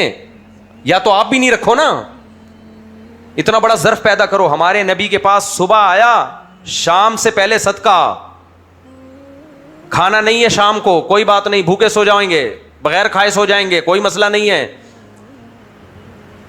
تو ان لوگوں کا اتنا بڑا ظرف ہے, پیسہ رکھا ہوتا ہے بینکوں میں, سونا رکھا ہوتا ہے لاکر میں, اور ایسے کپڑے پہن کے گھوم رہے ہوتے ہیں جیسے بیچاروں نے کئی وقت منہ ایسا بنایا ہوا ہوتا ہے, کئی وقت کا فاقہ ہے. تو نبی کی ساری حدیثوں کو لیا جائے گا نا. آپ نے اپنے لیے غربت کو پسند کیا, پیون زدہ کپڑے پہنے, کیوں پہنے, اس لیے کہ پیسے ہی نہیں رکھے. لیکن جس صحابی کے پاس پیسہ ہے ان کو منع کیا, جب ہے تو نظر آنا چاہیے, جب ہے تو لباس سے نظر آنا چاہیے. تو کل شیء خرج عن حدہ رجع الی ضدہ. ہر چیز جب اعتدال سے بڑھتی ہے نا, تو میں وہ تواضع کی مثال دے رہا تھا کہ بعض لوگوں میں بہت زیادہ خاکسار, جب اللہ معاف فرمائے مثالیں بہت ساری ذہن میں آنا شروع ہو جاتی ہیں, تو نارمل رہنا چاہیے جیسے ساری دنیا کے سارے انسان رہتے ہیں. بعض پیروں کو میں نے بگڑتا ہوا دیکھا ہے, ہمارے ہی سلسلے کے, اچھے بھلے ہوتے ہیں, نماز پڑھ رہے ہوتے ہیں, لوگوں کو اللہ اللہ سکھا رہے ہوتے ہیں, مریدوں کا حلقہ بڑھتا ہے تو اپنی اوقات بھول جاتے ہیں. سب سے پہلے جو خرابی آتی ہے نا کسی پیر و مرشد میں, میں ان پیروں کی بات نہیں کر رہا جو 2 نمبر ہیں, 1 نمبر پیروں کی بات کر رہا ہوں. سمجھ میں آ رہی ہے بات؟ جو بزرگان دین, جو مشائخ ہیں, بڑے لوگوں کو تو ہم بات نہیں کر سکتے, ہم تو چھوٹے لوگ ہیں, لیکن جو مارکیٹ میں اس وقت اویلیبل ہیں, سب سے پہلی خرابی کسی پیر و مرشد میں جو کسی محلے میں لوگوں کو بیعت کرنا شروع کر دے اور صحیح حق پرست ہو, سب سے پہلی خرابی پتہ ہے کیا آتی ہے؟ اپنے محلے کی مسجد کے امام کو 2 ٹکے کا سمجھنا شروع کر دیتا ہے. وہ نہ اس کے مریدین اپنے محلے کی مسجد کے امام کو کوئی عزت دیتے ہیں, نہ وہ خود دیتا ہے. ان کا خیال ہوتا ہے تو بیکار ہے, اس کو کیا اللہ اللہ کا پتہ, اس کو کیا پتہ, ہمارے حضرت جی ہیں پہنچے ہوئے. سب سے پہلے کس کو محلے کے امام کی اس کی نظر میں 2 ٹکے کی حیثیت نہیں ہوتی, حالانکہ 20 سال سے اس کے پیچھے اس کے مرید نماز پڑھ رہے ہوں گے.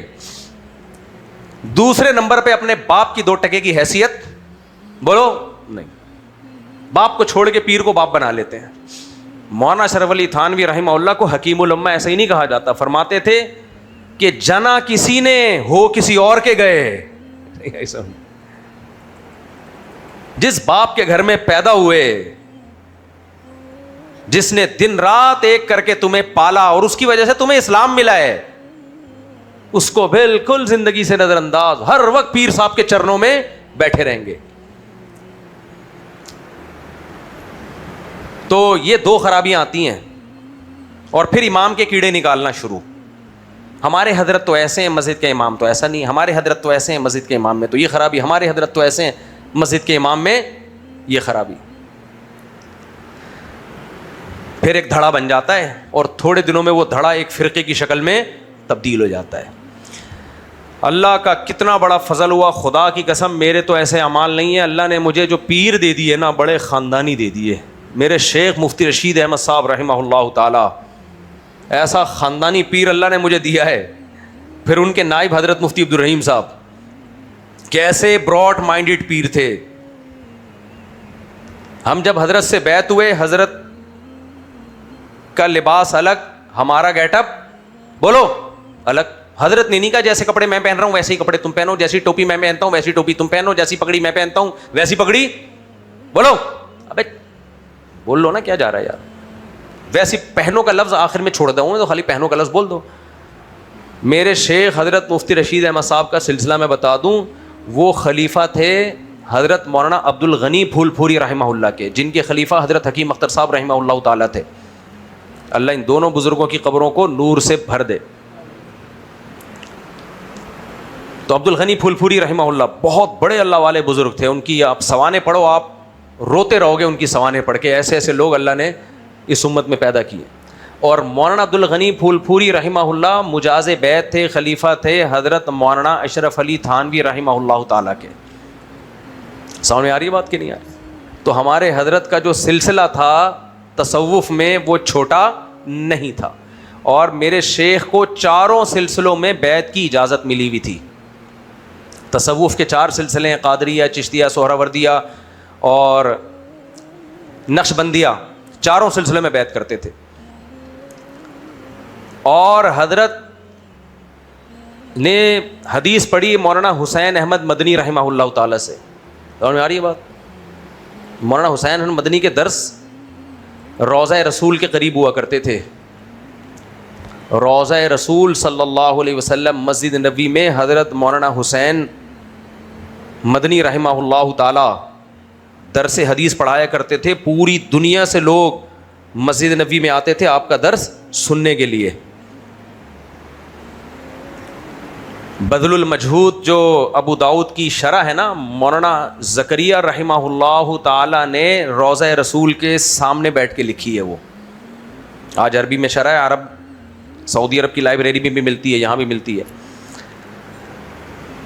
تو حدیث میں اتنا بڑا سلسلہ. اور فتوے کا کام کس سے سیکھا؟ مفتی تھے نا حضرت مفتی محمد شفیع صاحب رحمہ اللہ تعالی, جو مفتی اعظم پاکستان, جن کے دونوں بیٹے حضرت مفتی رفیع عثمانی, حضرت مفتی تقی عثمانی حفظہم اللہ تعالی دامت برکاتہم العالیہ. تو اتنی بڑی سند, کتنا علم اللہ نے دیا. حضرت مفتی تقی عثمانی صاحب, حضرت مفتی رفیع عثمانی صاحب, یہ ہمارے حضرت کی کسٹڈی میں کئی سال رہے ہیں, اور 7-8 سال مسلسل پڑھا ہے. تو جب شاگرد اتنے بڑے ہیں, آپ اندازہ لگا لو استاذ کتنا بڑا ہوگا. تو میرے جیسے نالائق کو اللہ نے 18 سال کی عمر میں ایسے بزرگ کے قدموں میں بیٹھنے کی توفیق نصیب فرما دی. کتنے بڑے آدمی تھے وہ, لیکن حضرت نے کوئی دھڑے بندی نہیں کی. جیسے کپڑے میں پہن رہا ہوں ایسے پہنو, جیسی پگڑی میں پہن رہا ہوں ایسی پہنو, جو میری رائے ہے اسی کو فالو کرنا ہے ہر قیمت پہ. نا نا نا, ایسا نہیں ہے. ایسا ظرف بڑا تھا حضرت اپنے شاگردوں سے, جو مفتی تھے, ہر آدمی کو اجازت نہیں ہے, جو مفتی بن چکے تھے, بھائی میری رائے سے اگر آپ کو اختلاف ہو تو آپ جب انڈیویجولی فتویٰ دیں تو اپنی رائے نقل کر دیں اس میں. ہاں ادارے کا فتویٰ تو وہی ہوگا جو بڑے کی رائے ہے, لیکن آپ کو اجازت ہے, آپ اپنی رائے بتا سکتے ہیں عوام میں, کوئی حرج نہیں ہے اس میں. وہ فرمایا کرتے تھے کہ جب آپ کسی سے بیعت ہو جاؤ تو رہنا ایسا ہی ہے جیسے سارے مسلمان رہتے ہیں, گھل مل کے سب میں. ایسا سیٹ اپ یا ایسا گیٹ اپ نہیں بنانا کہ دیکھنے میں لگے کہ یہ ایک نیا دھڑا بن چکا ہے. سمجھ میں آ رہی ہے بات؟ یہ کیا بن چکا ہے؟ ایک نیا دھڑا. آج کسی پیر سے بیعت ہو جاؤ تو ایک عجیب ہی دنیا میں کھو جاتا ہے آدمی, باقی سارے بے وقوف لگنے لگتے ہیں اس کو. سب سے پہلے مسجد کا امام بے وقوف لگتا ہے, یہ تو پاگل ہے, اس کو تو آتا ہی کچھ نہیں ہے. تو خیر ہم کہیں سے کہیں اور نکل لیے. تو میں بات یہ کر رہا تھا کہ تہذیب کی جو ڈیفینیشن ہے, یہ گھڑی صحیح ہے نا, ایسا تو نہیں ہے کہ یہ صحیح ہے, ٹائم صحیح ہے اس کا. جب کسی چیز کی تعریف میں اور علامتوں میں ٹکراؤ ہوگا تو ترجیح کس کو دی جائے گی؟ جو تعریف ہے نا اس سے پرکھا جائے گا کہ یہ وہ چیز ہے یا نہیں ہے. علامتیں نہیں دیکھی جاتی ہیں ایسے موقع پہ. تو میں چرسی کی مثال دے رہا تھا کہ اس نے کمبخت نے چرس پینا چھوڑی نہیں اور گیٹ اپ شریفوں والا بنا کے پہنچ گیا. یہ زیادہ بڑا جرم کیا کہ نہیں کیا؟ تو دھوکہ دے رہا ہے. اب تو لوگوں کو دھوکہ دے رہا ہے بھائی. تو یاد رکھو, کافر, غیر مسلم, انہوں نے کیا کیا؟ بجائے اس کے کہ انسانیت والے اعمال اختیار کرتے, چاہے وہ دل کے اعمال ہوں چاہے وہ جسم کے اعمال ہوں, ان اعمال کو فوکس نہیں کیا, اپنے آپ کو شہوت پرستی میں ڈال دیا, خواہشات کا غلام بنا دیا. افرأیت من اتخذ الہہ ہواہ, اللہ کہتے ہیں تم ان لوگوں کو نہیں دیکھتے جنہوں نے خواہشات کو خدا بنا لیا ہے, دل کی چاہتوں کو خدا بنا لیا ہے. وَأَضَلَّهُ اللَّهُ عَلَىٰ عِلْمٍ, انہیں سب معلوم ہے, اس کے باوجود گمراہ ہو گئے. ان کو پتہ ہے یہ غلط راستہ ہے, لیکن انہوں نے اس غلط راستے کو چھوڑنے کے بجائے سارا فوکس گیٹ اپ کو کیا ہے, گیٹ اپ کو. اور اس گیٹ اپ کو فوکس کرنے کا نتیجہ دنیا کو دھوکے میں ڈال دیا کہ ہم تہذیب یافتہ ہیں, ہم سے تہذیب سیکھو. نا نا نا نا نا, یہ تہذیب کی چند علامتیں ہیں جو پائی جا رہی ہیں. تہذیب یافتہ لوگوں والے اعمال نہیں ہیں یہ. اللہ کرے میری بات سمجھ میں آ جائے. دیکھو, اچھا انسان بننے کے لیے, نیک بننے کے لیے اللہ اس کے رسول کی رہنمائی کے بغیر ناممکن ہے. نیک بننا, اچھا بننا ممکن ہی نہیں ہے, امپاسبل. سب سے پہلے دل کے اعمال ہیں, دل کے. آپ اپنی بیوی سے کہتے ہو مجھے پڑوسن سے محبت ہے, آپ کی بیوی غضبناک ہوگی کہ نہیں ہوگی؟ بولو. بہت سے لوگوں کے دل ہل گئے ہیں کہ مجھ سے آپ کو کیسے پتہ چل گیا ہمارے بارے میں. لیکن میں آپ کے بارے میں تھوڑی بول رہا ہوں, میں نے آپ کا تذکرہ کیا. تو اسی طرح جب میں یہ کہتا ہوں کہ آپ اپنی بیوی سے کہتے ہیں مجھے پڑوسن اچھی, تو ایک دم کچھ لوگوں کے دل ہلنا شروع ہو جاتے ہیں. بہرحال فرض کرو, ایسا کہہ نہیں دینا اور سوچنا بھی نہیں, آپ نے اپنی بیگم سے کہہ دیا کہ پڑوسن بہت اچھی ہے. بیگم کی کھوپڑی گھومے گی کہ نہیں گھومے گی؟ آپ اس سے بولو کہ میں کچھ کر تھوڑی رہا ہوں, نہ میں نے اس کو کبھی لائن ماری ہے, نہ میں نے کبھی اس کو جان کر دیکھا ہے, وہ تو غلطی سے نظر پڑ گئی تھی, دل تو میرے اختیار میں نہیں ہے, کچھ کر تھوڑی رہا ہوں میں. محبت میں تمہیں کو دینے کی کوشش کروں گا لیکن ہے نہیں کوشش. Try, I will try, English میں بولو اس کو. اور گھمانے پھرانے بھی تمہیں لے کے جاؤں گا, عزت بھی تمہارے ماں باپ کو, تمہارے بھائی کو دوں گا, اس سے تو میرا کوئی لینا دینا نہیں ہے. تو بیوی بولے گی پھر محبت کیوں کر رہے ہو؟ کہا یار محبت جو ہے نا وہ ایکچولی وہ دل تو میرے اختیار میں نہیں ہے. بیوی رکھ کے چماٹ لگائے گی نہیں لگائے گی, وہ آپ کی اس لاجک کو نہیں مانے گی کہ دل میرے اختیار میں نہیں. وہ کہے گی دل تمہارے اختیار میں نہیں ہے, یہ بات تو ہے, حقیقت ہے, لیکن دل میں کسی کی محبت پیدا کرنا یا نہ کرنا اس کے اسباب تمہارے اختیار میں ہیں. کچھ اسباب ہوتے ہیں جس سے محبت پیدا ہوتی ہے اور کچھ اسباب ہوتے ہیں جس سے نفرت بھی پیدا ہو جاتی ہے. ایک نظر غیر اختیاری پڑ جانے سے پاگل نہیں ہو جاتا انسان جب تک اس کے بارے میں خود سے سوچتا نہ رہے.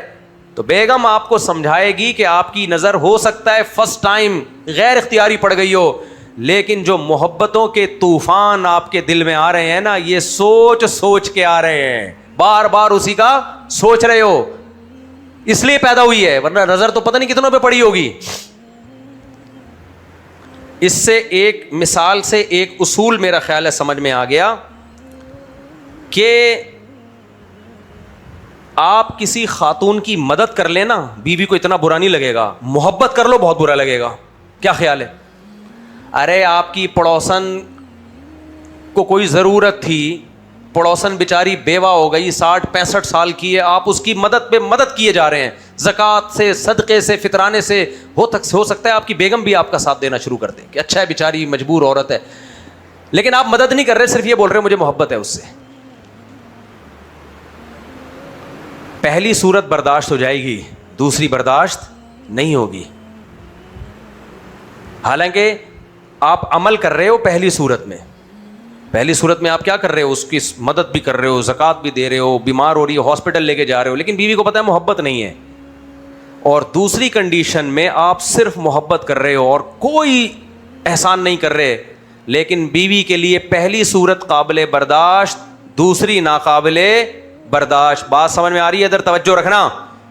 اس سے پتہ چلتا ہے محبت سے بڑا عمل دنیا میں کوئی ہے ہی نہیں, یہ سب سے بڑا عمل ہے, سب سے بڑا عمل کیا ہے؟ محبت. یہ چھوٹا عمل نہیں ہے. کس سے آپ کو محبت ہے, کس سے نفرت ہے؟ تو اب مجھے ایک بات بتاؤ, بیوی سے یہ قطعاً برداشت نہیں ہو رہا کہ آپ بیوی والی محبت کسی اور کو دینا شروع کر دو. باپ سے قطعاً برداشت نہیں ہوگا کہ آپ جو محبت باپ کو چاہیے تھی وہ جمشید کو دینا شروع کر دو, اگر وہ آپ کا باپ نہیں ہے. کبھی بھی برداشت نہیں ہوگا. صرف آپ کو یہ پتہ چل جائے اس کے دل میں, جو ماں باپ جو کسی پیر و مرشد سے بیعت ہونے پر پریشان ہوتے ہیں نا, بہت دفعہ وہ اس لیے ہو رہے تھے, ان کو اندازہ ہو گیا تو اس کے دل میں اب ہماری 2 ٹکے کی حیثیت نہیں ہے, پیر صاحب کو اس نے باپ بنا لیا, پھر پھوکڑ کے پیر صاحب کو اولاد مل گئی ہے, خرچہ ہمارا ہوا, انویسٹمنٹ ہماری ہوئی, کٹنگ ختنے کی ہم نے کروائی ہیں, 2 بکرے ہم نے کاٹے, پیر صاحب کھائے بھی جا رہے ہیں, اور ہو بھی کس کا گیا؟ پیر صاحب کا ہو گیا. تو غصہ تو آئے گا باپ کو. پھر جب پیر صاحب کے پاس اطلاع پہنچتی, پیر صاحب کہتے ہیں علماء کی محبت نہیں ہے, محبت. ناجائز چیز میں باپ کی اتباع نہیں کی جائے گی, لیکن میرے بھائی سب کچھ پہلے ماں باپ ہیں, اللہ نے ان کا حق. اور ہو سکتا ہے ہماری خانقاہوں والوں کو مجھ پہ اشکال ہو کہ یہ غیر مقلد ہو گیا ہے. یہ بات حکیم الامہ نے لکھی ہے, مولانا شریف تھانوی نے لکھی. ویسے تو قرآن و سنت سے ثابت ہے, لیکن بعض دفعہ خانقاہ والوں کو نا قرآن و سنت سمجھ میں نہیں آ رہا ہوتا, ان کو بولو حکیم الامہ نے فرمایا ہے, مان لیں گے. میں جب 4 شادیوں پہ بیان کیا کرتا تھا, میں جا کے سمجھاتا تھا بھائی یہ ضروری ہے, تو وہ لوگ کہتے تھے, جو خانقاہ کے لوگ ہیں, ہماری خانقاہوں کی بات کر رہا ہوں, دیوبندیوں کی خانقاہ ہے, وہ کہتے ہیں مولانا تھانوی نے لکھا ہے کہ دوسری شادی اس زمانے میں نہیں کرنی چاہیے. میں کہتا بھائی حضرت حکیم الامہ ہم ان کی خاک کے برابر نہیں, لیکن قرآن نے لکھا ہے کہ کر لینی چاہیے. اس وقت مجھے اندازہ ہوا یہ اتنے ڈھیٹ ہے نا, ان کو جب تک مولانا شریف تھانوی رحمۃ اللہ علیہ کا ملفوظ نکال کے نہیں سناؤ گے, یہ نہیں مان لائیں گے. جیسے فضائل اعمال بہت پیاری کتاب ہے, تبلیغ والے بہت اچھے ہیں, لیکن بعض تبلیغ والے, سب نہیں بھائی, میجورٹی اچھی ہے تبلیغ میں.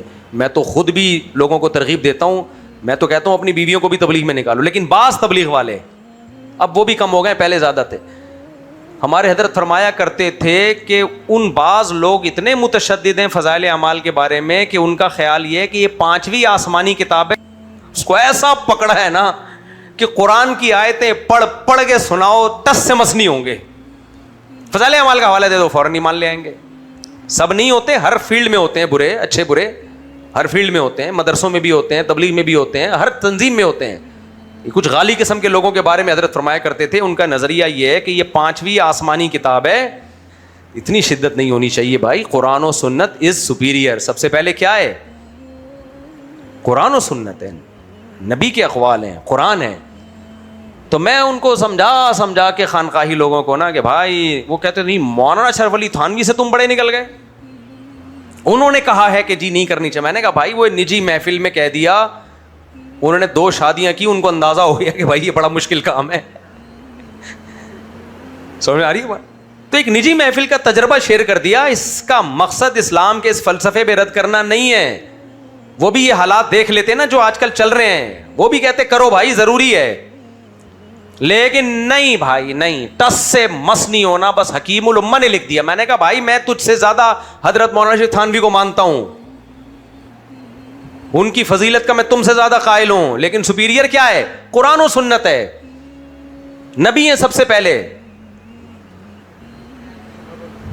نبی ہیں, صحابہ ہیں, یہ ہیں اصل ہمارے لیے. اور حکیم الامہ کی بھی یہی دعوت ہے, ان کی بھی یہی دعوت ہے. وہ نجی محفل میں ایک بات لکھ دی انہوں نے تو اس کو لے کے بیٹھ گئے. پھر میں نے کہا احکام اسلام عقل کی نظر میں, یہ مولانا اشرف علی تھانوی کی کتاب ہے, یہ پڑھو. اس میں کتنا دفاع کیا انہوں نے, اور لکھا ہے کہ یہ ضروری ہے, اس کے بغیر عورتوں کے گھر بس ہی نہیں سکتے. خیر جی, تو پھر میں دائیں بائیں بہت زیادہ گھوم رہا ہوں. کیا بات چل رہی؟ ہاں میں کہہ رہا تھا کہ محبت جو ہے نا, محبت یہ چھوٹا عمل نہیں ہے. اللہ کرے بات دماغ میں اتر جائے. سب سے زیادہ جس عمل کی فضیلت ہے نا, جس سے انسان نیک بھی بنتا ہے اور برا بھی بنتا ہے, وہ سب سے پہلے کہاں سے شروع ہوتی ہے؟ دل سے. محبت. آپ کو محبت کس سے ہے؟ اگر ان سے محبت ہے جن سے نہیں ہونی چاہیے, آپ دنیا کے بدترین انسان ہو. اگر ان سے ہے جن سے ہونی چاہیے, آپ دنیا کے بہترین. یہ دل بے لگام نہیں ہے جس سے چاہو محبت کر لو. اللہ نے ہمیں حکم دیا اس کو کنٹرول میں رکھو, کنٹرول میں. وہ اسباب اختیار کرو کہ جس سے ان چیزوں کی محبت آئے جن کی ہونی چاہیے. کافر کا سب سے بڑا جرم پتہ ہے کیا ہے؟ وہ اپنے بنانے والے سے محبت نہیں کرتا. بس یہیں پہ ختم ہو گئی بات. اب کتنا بھی اچھا بن جائے, اللہ کہہ رہے جاؤ. بالکل ایسا ہی ہے. آپ بیوی کے چرنوں میں پڑے رہتے ہو, وہ تو پتہ ہے مجھے, لیکن ویسی مثال دے رہا ہوں میں. کھلاتے بھی ہو, پلاتے بھی ہو, اس کے بچوں کی بھی کیئر کرتے ہو, سب کچھ ہے, لیکن محبت کس سے کرتے ہو؟ پڑوسن سے. بیوی کی کہے گی 2 ٹکے کی میری نظر میں حیثیت نہیں ہے, جاؤ دفعہ. لات مارے گی یہ کسی, اسی کو جا کے کھلا. جب آدمی کی دوسری شادی ہوتی ہے نا تو پہلی بیوی یہی تانے دیتی ہے, بدر ہی جا. تو پراوڑ. تو خیر یہ ایک بڑا عجیب ٹاپک ہے. خیر, تو اس سے پتہ چلتا ہے میرے بھائی, محبت ہلکی چیز بولو نہیں ہے. اللہ نے نا ہمیں باتیں سمجھانے کے لیے ہمارے اندر ہی مثالیں پیدا کی ہوئی ہیں. جو کافر یہ کہتا ہے نا کہ اگر مجھے اللہ سے محبت نہیں تو کیا ہو گیا, اس کو بول تیری بیوی, اگر تو اپنی بیوی سے بول دے مجھے تجھ سے محبت نہیں ہے تو کیا ہو گیا, یہی ہوگا, کھلا مانگے گی اور کچھ بھی نہیں ہوگا. سمجھ آ رہی ہے بات؟ یا تو مجبور ہوگی بیچاری کہ یار کہاں دھکے کھاؤں گی, ورنہ وہ تیرے ساتھ رہنا پسند نہیں کرے گی. تو محبت سب سے زیادہ مؤثر عمل ہے, سب سے زیادہ. اعمال بات کی چیز ہے. اسی لیے میرے بھائی اللہ نے ہمیں حکم دیا سب سے زیادہ محبت اس سے کرو جو محبت کرنے کے سب سے زیادہ لائق ہے, اور وہ اللہ کے سوا کوئی ہو نہیں سکتا. اللہ کے سوا کوئی ہو نہیں سکتا. کافر اللہ کے علاوہ سب سے محبت کرتا ہے, اور مشرک نے تو بدتمیزی کی حد کر دی. ان سے محبت کرتا ہے جو ہمارے کچھ لگتے ہی نہیں ہیں. کوئی گائے سے محبت کر رہا ہوگا, کوئی بتوں سے محبت کر رہا ہوگا, کوئی سورج سے محبت کر رہا ہوگا. ہم جب وہاں گئے نا کینیڈا میں, end of the world, north pole کی طرف, میرے شوق بھی عجیب عجیب ہیں. کینیڈا میں مجھے نہیں کوئی تفریح کا شوق تھا جھولوں میں یا فلانا ڈمکانا.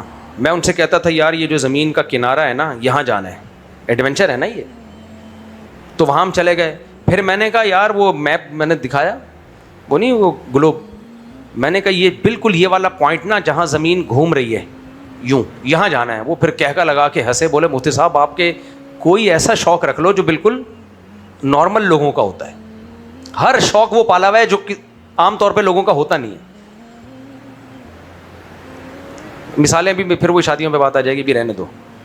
خیر, تو اس سے پتہ چلتا ہے جو میں نے مثال دی ہے سب سے بڑا عمل کیا ہے؟ محبت. ہاں میں نارتھ پول کی مثال دے رہا تھا, وہاں پتہ چلا کہ بھائی جیپنیز اور چائنیز میں جو سورج کی عبادت کرنے والے لوگ ہیں نا, وہ اس پول پہ جا کے سورج کی عبادت کرتے ہیں. جن دنوں میں سورج نکلتا ہے 3-4 مہینے بعد طلوع ہوتا ہے نا, تو پھر پہنچ جاتے ہیں وہاں. اور بھی دنیا میں ایسی کئی جگہیں ہیں. قرآن نے کہا سورج تمہارا غلام ہے, سخر لکم, اللہ نے تمہارے کام میں لگایا ہوا ہے, تمہارا سرونٹ ہے سورج. مالک اپنے سرونٹ کو سجدہ کرنا شروع کر دے, اس سے بڑی کیا ذلت ہوگی ہے بھائی, اس سے بڑی کیا ذلت ہوگی. اپنے ہاتھوں سے پتھر کا بت بنا کے اس کے سامنے جھکنا شروع کر دو, اس سے محبت کرنا شروع کر دو. قرآن کہتا ہے یہ اتنی بڑی ذلت ہے, آسمان کی بلندیوں سے اٹھا کے تم نے اپنے آپ کو زمین کی پستیوں میں ڈال دیا. اسی طرح میرے بھائی کسی مرے ہوئے انسان سے مانگنا, یہ بھی بڑی ذلت کی بات ہے. مزاروں پہ جا کے جو مانگ رہے ہیں نا, میں پہلے نہیں سمجھتا تھا کہ پڑھے لکھے لوگ بھی مزاروں پہ جا کے مزاروں سے مانگتے ہیں. مجھے پہلی دفعہ آنکھیں جب کھلیں, ایک دفعہ میں لاہور سے کراچی آ رہا تھا ٹرین میں, یہ بات ہوگی میرا خیال ہے 2006 یا 4 کی. Lahore to Karachi night coach چلا کرتی تھی, پوری جو بوگی تھی نا بھری ہوئی تھی. جا رہے تھے لال شہباز قلندر کے مزار پہ. بڑے میں نے تو پہلی دفعہ یہ منظر دیکھا تھا, میں اکیلا بیٹھا ہوا ہوں وہابی. اچھا وہ سارے ایجوکیٹڈ لوگ یا تو ہوتے نا گاؤں دیہاتوں کے بالکل ہی پسماندہ علاقوں کے, کوئی یو کے سے آیا ہوا ہے, کوئی امریکہ سے آیا ہوا ہے, امریکہ یو کے سے سفر کر کے آئے ہیں لال شہباز قلندر کے مزار پہ حاضری دینے کے لیے. اس وقت مجھے اندازہ ہوا بھائی یہ ہم تو سمجھ رہے ہیں کہ شرک نہیں ہے, لوگ اب ایجوکیٹڈ ہو گئے ہیں, ان کو یہ تو پوری بوگی بک ہو کے جا رہی ہے, وہاں دھمال کریں گے, پتہ نہیں کیا کیا کریں گے. اب میں نے کہا تھوڑا سا, میرے شوق آپ کو میں بتا چکا ہوں, میں نے کہا تھوڑا سا ان کو چھیڑتے ہیں, یعنی چھیڑنے سے مراد ان کو تبلیغ کرتا ہوں. یار تم کیا کر رہے ہو, تم لاہور سے ٹکٹ کرا کے جا رہے ہو صرف 7 شریف. اب جب میں نے بات چیت شروع کی ہے تو وہ بگڑ گئے, کہہ رہے ہیں بس وہ ٹھیک ہے, آپ کا اپنا مذہب ہے, ہمارا اپنا مذہب ہے. خڑم نے کہا مجھے لگا کہ اگر میں نے زیادہ بات کی تو یہاں میرا بھی مزار بن جائے گا, اگلی ٹرین پھر اس کی زیارت کے لیے آ رہی ہو.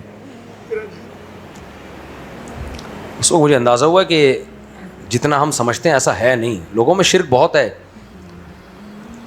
اور یہ عاملوں وابلوں کے یہ جو چاہتے ہیں نا لوگ, یہ سارا شرکیہ ذہنی تو ہے. کوئی بھی کچھ بھی الو بنا دے چلے جاتے ہیں لوگ, کوئی بھی کچھ بھی الو بنا دے لائن لگا کے کھڑے ہو جاتے ہیں. اور یہ جاہل لوگوں کا کام نہیں, پڑھے لکھے لوگوں میں بھی بہت. شوف سرکار کے پاس تو بڑے بڑے ایجوکیٹڈ لوگ آتے تھے, پتہ نہیں شوف سرکار کہاں گیا, آج کل میڈیا سے غائب ہے, مارکیٹ سے شاید. ہو سکتا ہے کسی نے اس سے زیادہ پاور پھونک لگا دی ہو اس کو, اس سے بھی بڑی پھونک مارکیٹ میں آ گئی ہو. لیکن کتنا بیوقوف بنایا نا لوگوں کو, کتنا بیوقوف بنایا. کل بیچاری ایک خاتون آئی ہے کسی عامل کی ڈسی ہوئی, عامل بھی ادھر گلشن معمار میں ہے. تو مجھے جب پتہ چلا اس نے کہا وہ عامل ہے, میں نے کہا بھائی میں ملاقات نہیں کرتا, یہ میں عاملوں کے بارے میں پہلے مجھے پتا تھا, بیچاری کو برباد کر دیا اس عامل نے. تو میں نے اپنے خادم سے کہا کہ بھائی ان کو بول دو کہ میں ملاقات کا ٹائم نہیں دوں گا, عامل کے پاس آپ گئی کیوں. لیکن وہ بتایا میں بہت دور سے آئی ہوں. جب بہت اصرار کیا تو پھر ہم نے بات سنی, وہی عامل برباد کر چکا تھا. مجھے کہنے لگی مدد کرے, میں نے کہا کوئی مدد نہیں ہو سکتی, میں کیا کروں بھائی. آپ لوگوں کو سمجھا کے ہم تھک گئے ہیں, لیکن آپ لوگوں کے پاس سمجھنے کی صلاحیت ہے ہی نہیں. برباد ہوتے ہو, لٹ جاتے ہو, پٹ جاتے ہو, گھر تباہ ہو جاتے ہیں, پھر آتے ہو. ایسے کئی کیس ہوئے ہیں, میں سمجھاتا رہا فلاں کے پاس مت جاؤ, ڈرامے باز ہے, نہیں جائیں گے, آپ کو کیا پتا عملیات کا. جب لٹ پٹ گئے, برباد ہو گئے, پھر مجھے کہہ رہے ہو اس عامل کے خلاف فتویٰ لکھو. میں نے کہا اب کیوں لکھوں فتویٰ, میرے تو سارے عاملوں کے خلاف ہول سیل کے حساب سے فتویٰ ہے. انڈیویجولی الگ الگ عاملوں پہ لکھنا شروع کر دوں میں تو ساری زندگی اسی میں گزر جائے گی. تو میرے بھائی بات ختم کر رہا ہوں میں, محبت ہلکی چیز بولو نہیں ہے. آپ کی بیگم آپ کو بول دے آپ بہت اچھے, میں آپ کی خدمت کروں گی, آپ کے کپڑے استری کروں گی, کام تو سارے ایک نمبر کر رہی ہے وہ, اور آپ کے لیے زینت اختیار کروں گی, اور کھانا آپ کو ٹائم پہ پکا کے دوں گی, اور روزانہ صبح دوپہر شام نئے نئے طرح طرح کے یوٹیوب پہ ریسیپیز دیکھ دیکھ کے بہترین کھانے بنا رہی ہے, ہر طرح کی خدمت کر رہی ہے. ایک دن آپ نے کہا بیگم میں بڑا متاثر ہوں, مجھے لگتا ہے تمہیں مجھ سے بہت محبت ہے. کہ نہیں, محبت تو جمشید سے ہے, محبت آپ سے. اور جمشید ہے, جمشید کی اتنی برائیاں کی, کچھ تعریف بھی ہو جائے نا. جمشید ہے بھائی. آپ نے اس کے بائسیپ ٹرائسیپ چیسٹ دیکھا, کیا چوڑا سینہ, آواز دیکھی. پھر آپ سے کہنے لگے کھانا بناؤں, کیا کھانا پسند کریں گے؟ آپ کہوگے زہر کھانا پسند کروں گا میں. کیا خیال ہے؟ اور جمشید کے دل میں کتنے لڈو پھوٹیں گے, حالانکہ نہ اسے کھانا پکا کے کھلا رہی ہے, نہ اس کے کپڑے استری کر رہی ہے. اس سے پتہ چلتا ہے محبت سے بڑا کوئی عمل بولو نہیں ہے. تبھی تو حدیث میں آتا ہے 7 آدمی قیامت کے دن اللہ کے عرش کے سائے میں ہوں گے. ایک وہ جسے خوبصورت عورت زنا کی دعوت دے اور وہ کہے مجھے اللہ کا خوف. دوسرے وہ جو صرف اللہ کے لیے محبت کریں. زنا سے بچنا ایسے موقع پہ کتنا مشکل, اس مشکل عمل کو محبت والے عمل کے ساتھ بیان کیا ہے. اللہ کے لیے محبت کرنا آسان نہیں ہے. شہوت پرست آدمی اپنی خواہش کے لیے محبت کرتا ہے. اللہ کے لیے جو محبت کرے گا سب سے پہلے اللہ سے کرے گا, پھر والدین سے کرے گا, پھر اپنے بڑوں سے کرے گا, اپنے استاذوں سے کرے گا, علماء سے کرے گا, نیک لوگوں سے کرے گا. اور شہوت پرست آدمی کسٹمر سے کرے گا, ماتحتوں سے, جن سے اپنا فائدہ ان سے کرے گا محبت. سمجھ میں آ رہی ہے بات؟ اپنی کمپنی سے کرے گا جہاں اس کو کیا مل رہا ہے, روکھڑا مل رہا ہے. گرل فرینڈ سے کرے گا. کل کسی نے مجھ سے پوچھا کہ مجھے ایک لڑکی سے بہت سچی محبت ہو گئی ہے. میں نے کہا لڑکی سے سچی محبت نہیں ہوتی, سچی محبت امی سے ہوتی ہے, ابو سے ہوتی ہے, بیوی سے بھی ہوتی ہے. لڑکیوں سے ٹھرکی محبت ہوتی ہے. یہ بولو محبت ہو گئی, اس کو سچی مچی کا نام دینے کی کیا لگتی ہے تیری وہ؟ ہاں ایک ہو گئی ہے, بس یہ کہہ لو ایک ریالٹی ہے, مرد کو ہو جاتی ہے بعض دفعہ, تو اس کا شریعت نے حل بتایا بھائی بیوی بنا کے اب سچی محبت کر لے. اس سے بیوی سے ہوتی ہے محبت سچی, کیونکہ رہتے رہتے کیا ہو جاتی ہے, محبت ہو جاتی ہے. جس کے ساتھ انسان رہتا ہے محبت ہو جاتی ہے. ابھی رہی نہیں ہے اور تیرے کو محبت ہو گئی ہے کم بخت. تو ٹھرک از کالڈ محبت آج کل. تو بات کو میں سمیٹتا ہوں. تو میرے بھائی جب محبت سب سے اہم چیز ہے, بیوی برداشت نہیں کرتی, شوہر کہیں اور دل دے بیٹھے, شوہر برداشت نہیں کرتا, بیوی میری خدمت کرے لیکن دل کہیں اور, اللہ کیسے برداشت کرے گا؟ بنایا میں نے, کھلایا میں نے, پیدا ہوئے تو ماں کی چھاتیوں میں نے دودھ پیدا کر دیا, ماں کی گود بھی تجھے میں نے دی, باپ کا سایہ بھی تجھے میں نے دیا. وہ فصیلتی ہلتی تؤوی, وہ خاندان جس نے تجھے محبت سے پالا, وہ خاندان کس نے دیا؟ میں نے دیا. پھر میں نے تجھے بلوغت کی دہلیز پہ پہنچایا, آسمان سے تیرے لیے بارشیں برسائیں, زمین میں تو ایک بیج ڈالتا ہے تناور درخت بنا کے سینکڑوں پھل پیدا کر دیے.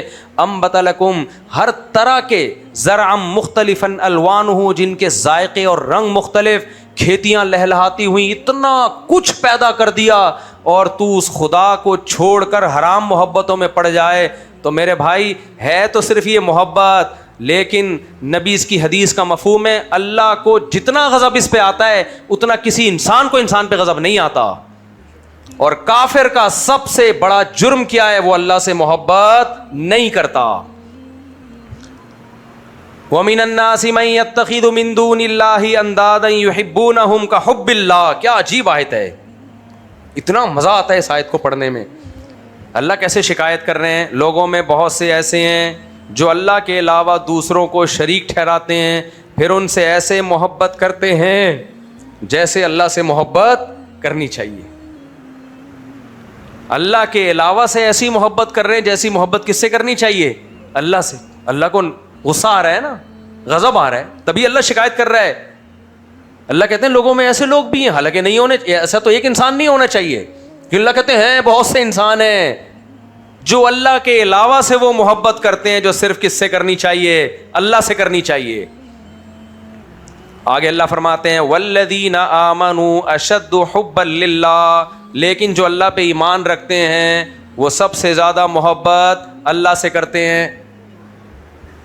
شہوت پرست آدمی یہ کام کر سکتا ہے؟ وہ اللہ سے محبت میں کیا کر رہا ہے, مجھے کچھ بھی نہیں مل رہا.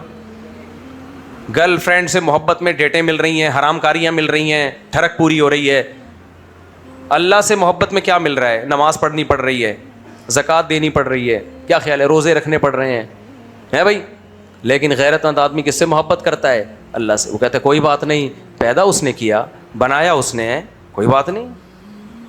تہذیب یافتہ انسان نیک آدمی یہی کرے گا, کافر یہ نہیں کرے گا.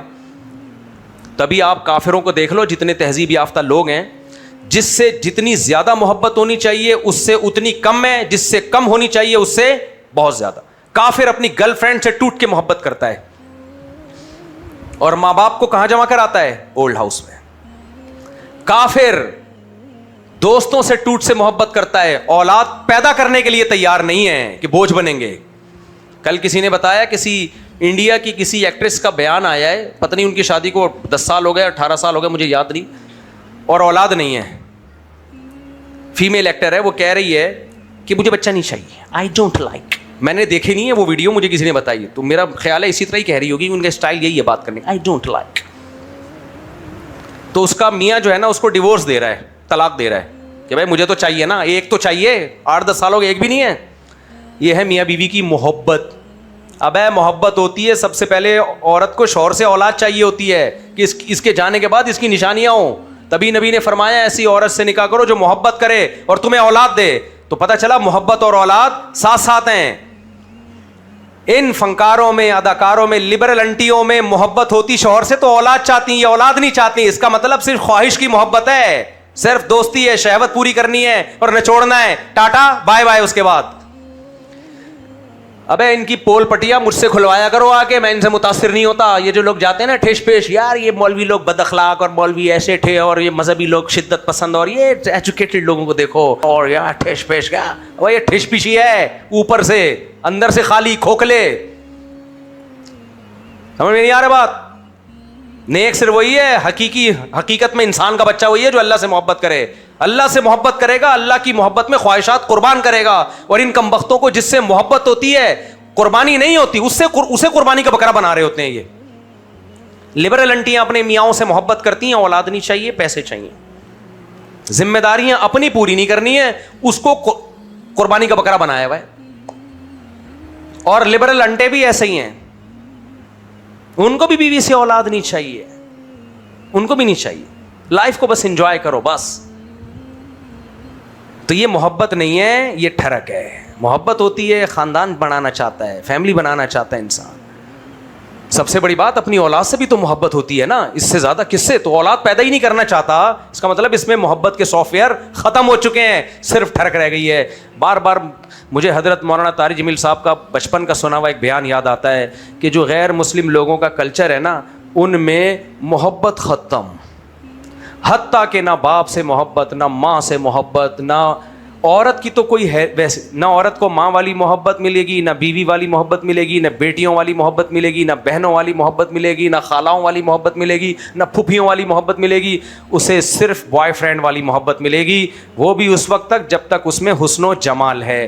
جہاں اس کا حسن و جمال ختم ہوا، جو غیر مسلم لوگ ہیں، میجورٹی، سارے نہیں، میجورٹی کیا کرتی ہے کہ جہاں اس کا حسن و جمال ختم ہوا تو ٹیشو پیپر استعمال سے پہلے بڑا صاف ستھرا، اور استعمال کے بعد کہاں پھینکا جاتا ہے؟ ردی کی ٹوکری میں. آپ صرف ڈائری لے کے ان ملکوں میں چلے جاؤ، جن لڑکیوں کو ردی کی ٹوکریوں میں پھینکا گیا ہے نا استعمال کے بعد، ان کی سوانح لکھنا شروع کر دو، کتابوں کی کتابیں ختم ہو جائیں گی، ان کی کہانیاں ختم نہیں ہوں گی. سمجھتا ہے؟ اچھا آپ کے اچھے بھی سمجھیں. ہمارے یہاں ایسا نہیں ہے، ہمارے یہاں ایسا نہیں. 18 سال میں لونڈے لپاڑے کی شادی ہوتی ہے، جذبات ہوتے ہیں، اور وفا کرتا ہے، مر کے بیوہ کر کے جاتا ہے وہ. ہمارے ہاں طلاق کا ریشو بہت کم ہے ان ملکوں کی نسبت، اور جو ریشو بڑھ بھی رہا ہے یہ انہی کی نحوست سے بڑھ رہا ہے. انہی کے ڈرامے فلمیں ہمارے ہاں ڈیورس کا ریشو بڑھا رہے ہیں. سمجھتا ہے کہ نہیں سمجھتا ہے بات کو؟ جب نہیں سمجھے گا بات کو تو کیسے نکلے گا رات کو؟ جو پڑھتا نہیں ہے رات کو وہ نہیں سمجھتا ہے بات کو. خیر، تو خلاصہ بس ایک لفظ میں ختم کر رہا ہوں کہ کفر اور اسلام میں سب سے بڑا فرق کیا ہے؟ کافر اللہ کو پسند نہیں ہے. کیوں پسند نہیں ہے؟ آپ کو پسند ہو سکتا ہے، لوگ بہت کمنٹ لکھ رہے ہوتے ہیں، وہ بڑے وہ حقیقی مسلمان ہیں، وہ حقیقی نیک ہے. نا نا نا نا نا، اللہ کو چھوڑ کر کسی اور سے محبت، وہ نیک نہیں ہو سکتا. میری اور آپ کی نظر میں ہو سکتا ہے، اللہ کی نظر میں نہیں ہو سکتا. تو اللہ تعالی ہمیں اپنی ذات سے محبت نصیب کر دے. اللہ عمل کی توفیق عطا فرمائے. جنہوں نے یہ سوال دیا ہے نا، میرے پاس ایسی کوئی تحقیق نہیں ہے جو آپ دعوے کر رہے ہیں کہ یہ دعوے سچے ہیں جھوٹے ہیں. اور دوسرا، ایسا کرے گی کیوں؟ کیا فائدہ ہے اس میں؟ دوسرا، بعض دفعہ آپ کو کوئی بے گناہ لگ رہا ہوتا ہے، حقیقت میں وہ بے گناہ ہوتا نہیں ہے. 4-5 سال پہلے کسی کو اٹھایا خفیہ ایجنسیوں نے, ہمارے ریلیٹیو نے بتایا کہ وہ بالکل بے گناہ لوگ ہیں, اور رونا دھونا شروع کیا, انہوں نے گالیاں دینا شروع کی اور کہا کہ بے گناہ لوگوں کو اٹھایا, یہ کیا. بعد میں پتہ چلا کہ وہ کرمنل ایکٹیویٹی میں مبتلا تھے وہ. تو اس لیے میں نہیں کہتا کہ ہماری ایجنسیاں یا ہماری فوج نے کوئی غلطی نہیں کی ہے, لیکن اسپیسیفک کوئی خاص واقعہ ہوگا اور آپ کہیں گے میں اس پہ احتجاج ریکارڈ کرواؤں, مجھے نہیں پتا بھائی اس کی ڈیپ میں کیا ہے. آپ جس کو بے گناہ کہہ رہے ہو وہ بے گناہ ہے بھی کہ نہیں ہے. تو گورنمنٹ کے پاس, ایجنسیوں کے پاس جو معلومات ہوتی ہیں وہ میرے اور آپ کے پاس نہیں ہوتی. ہم یہی کہیں گے جو بھی ظالم ہے اللہ اس کو تباہ و برباد کرے, پہلے ہدایت کے قابل نہیں ہے تباہ و برباد کرے. لیکن اسپیسیفک کسی خاص واقعے میں کہوں کہ یہ غلط ہے, میرے پاس نالج نہیں ہے. اور اگر بے گناہوں کو قتل اس طرح سے ایجنسیاں کر رہی ہوتی تو بے گناہ تو اور بھی بہت سارے لوگ ہیں.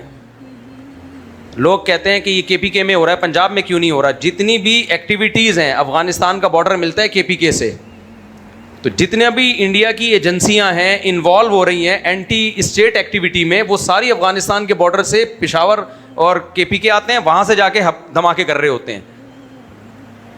تو جہاں ہوگا وہاں پر ہی آپریشن ہوگا نا. جیسے بلوچستان میں فوج آپریشن کر رہی ہے اس لیے کہ دھماکے وہاں ہو رہے ہیں. لوگ کہتے ہیں یہ فوج خود کروا رہی ہے. اب تو لوگوں کے سامنے آ گیا نا جو بے گناہ بھی بے دردی سے قتل ہوا ہے. ابھی ایک فیملی بچیوں کے سامنے باپ کو شہید کیا گیا, یہ فوج نے کیا ہے. ہمارے ملک میں گورنمنٹ پہ کو جو کرمنل ایکٹیویٹیز ہیں ان کے خلاف کام کرنے ہی نہیں دیا جاتا. بعض دفعہ کوئی وزیر رکاوٹ بن رہا ہوتا ہے. مثال کے طور پر کراچی میں جب دہشت گردی عروج پر تھی, جب راحیل شریف کے دور میں رینجرز کے پاس اختیارات آئے, وہ دہشت گردی ختم کر دی انہوں نے. جب تک سویلین کے پاس اختیارات تھے وہ رینجرز کو اختیارات ہی نہیں دے رہے تھے, اور ہم صبح شام بلا وجہ رینجرز کو بلا بلا کہہ رہے تھے اپنی ذمہ داری پوری نہیں کر رہے ہیں. میں رینجرز کے آفیسر سے ملا, وہ کہتے تھے بھائی ہمارے پاس اختیارات ہی نہیں, گورنمنٹ دیتی نہیں اختیارات. اختیارات دے تو 2 دن میں کراچی کو ٹھیک کر دیں ہم. تو جب اختیارات آئے ٹھیک کر دیا انہوں نے. کتنے بڑے بڑے آپریشن ہوئے تھے. رینجرز کے لوگوں نے ہمیں خود بتایا کہ ہم وضو کر کے جاتے تھے اور کلمہ پڑھ کے کہ اب شاید ہماری لاش آئے, لیکن کراچی میں امن قائم کر دیا تھا انہوں نے. تو ایسے ہی کچھ سول حکومتیں ایسی ہیں جن کے اپنے سیاسی مفادات ہیں, وہ اپنے سارے جرائم ایجنسیوں پہ, فوج پہ ڈال دیتی ہیں. نہ ان کو آپریشن, جب آپریشن ہو تو کہہ رہے ہیں ہم آپریشن نہیں ہونے دیں گے, ہم پہ ظلم ہو رہا ہے. اور جب دھماکے ہوتے ہیں کہہ رہے ہیں فوج خود کروا رہی ہے. بھائی دنیا میں ایسے کوئی کنٹری نہیں چلتا ہے, کوئی دنیا میں کنٹری ایسے نہیں چلتا ہے. مر جاتا ہے, تباہ ہو جاتا ہے. اس وقت جو اسرائیل اور انڈیا کے یہ بلوچستان اور KPK کے ذریعے پاکستان میں مداخلت کر رہے ہیں. تو KPK کی عوام اور بلوچستان کی جو عام عوام ہے وہ تو محب وطن ہے, لیکن بارڈر کہاں مل رہا ہے؟ بارڈر تو افغانستان سے مل رہا ہے نا, اور افغانستان کے ذریعے انڈیا انوالو ہو رہا ہے. تو وہ مداخلت انہی صوبوں میں زیادہ کر رہا ہے. تو جب انہی صوبوں میں مداخلت ہو رہی ہے تو آپریشن بھی انہی صوبوں, وہیں جو لوگ بکیں گے, جو غیر ملکی ایجنسیوں سے پیسہ لے کے ان کے لیے کام کریں گے, تو انہی کو اٹھایا جائے گا نا. پھر لوگ کہتے ہیں بلوچستان میں ہی اٹھا رہے ہیں, KPK میں اٹھا رہے ہیں, ہم پنجاب میں کیوں نہیں؟ پنجاب میں نہیں ہو رہا یہ سب کچھ, پنجاب میں ہو نہیں رہا. پنجاب میں ہوگا تو پنجاب میں بھی اٹھائیں گے. اور کچھ دن پہلے یہ باتیں بھی آ رہی تھیں.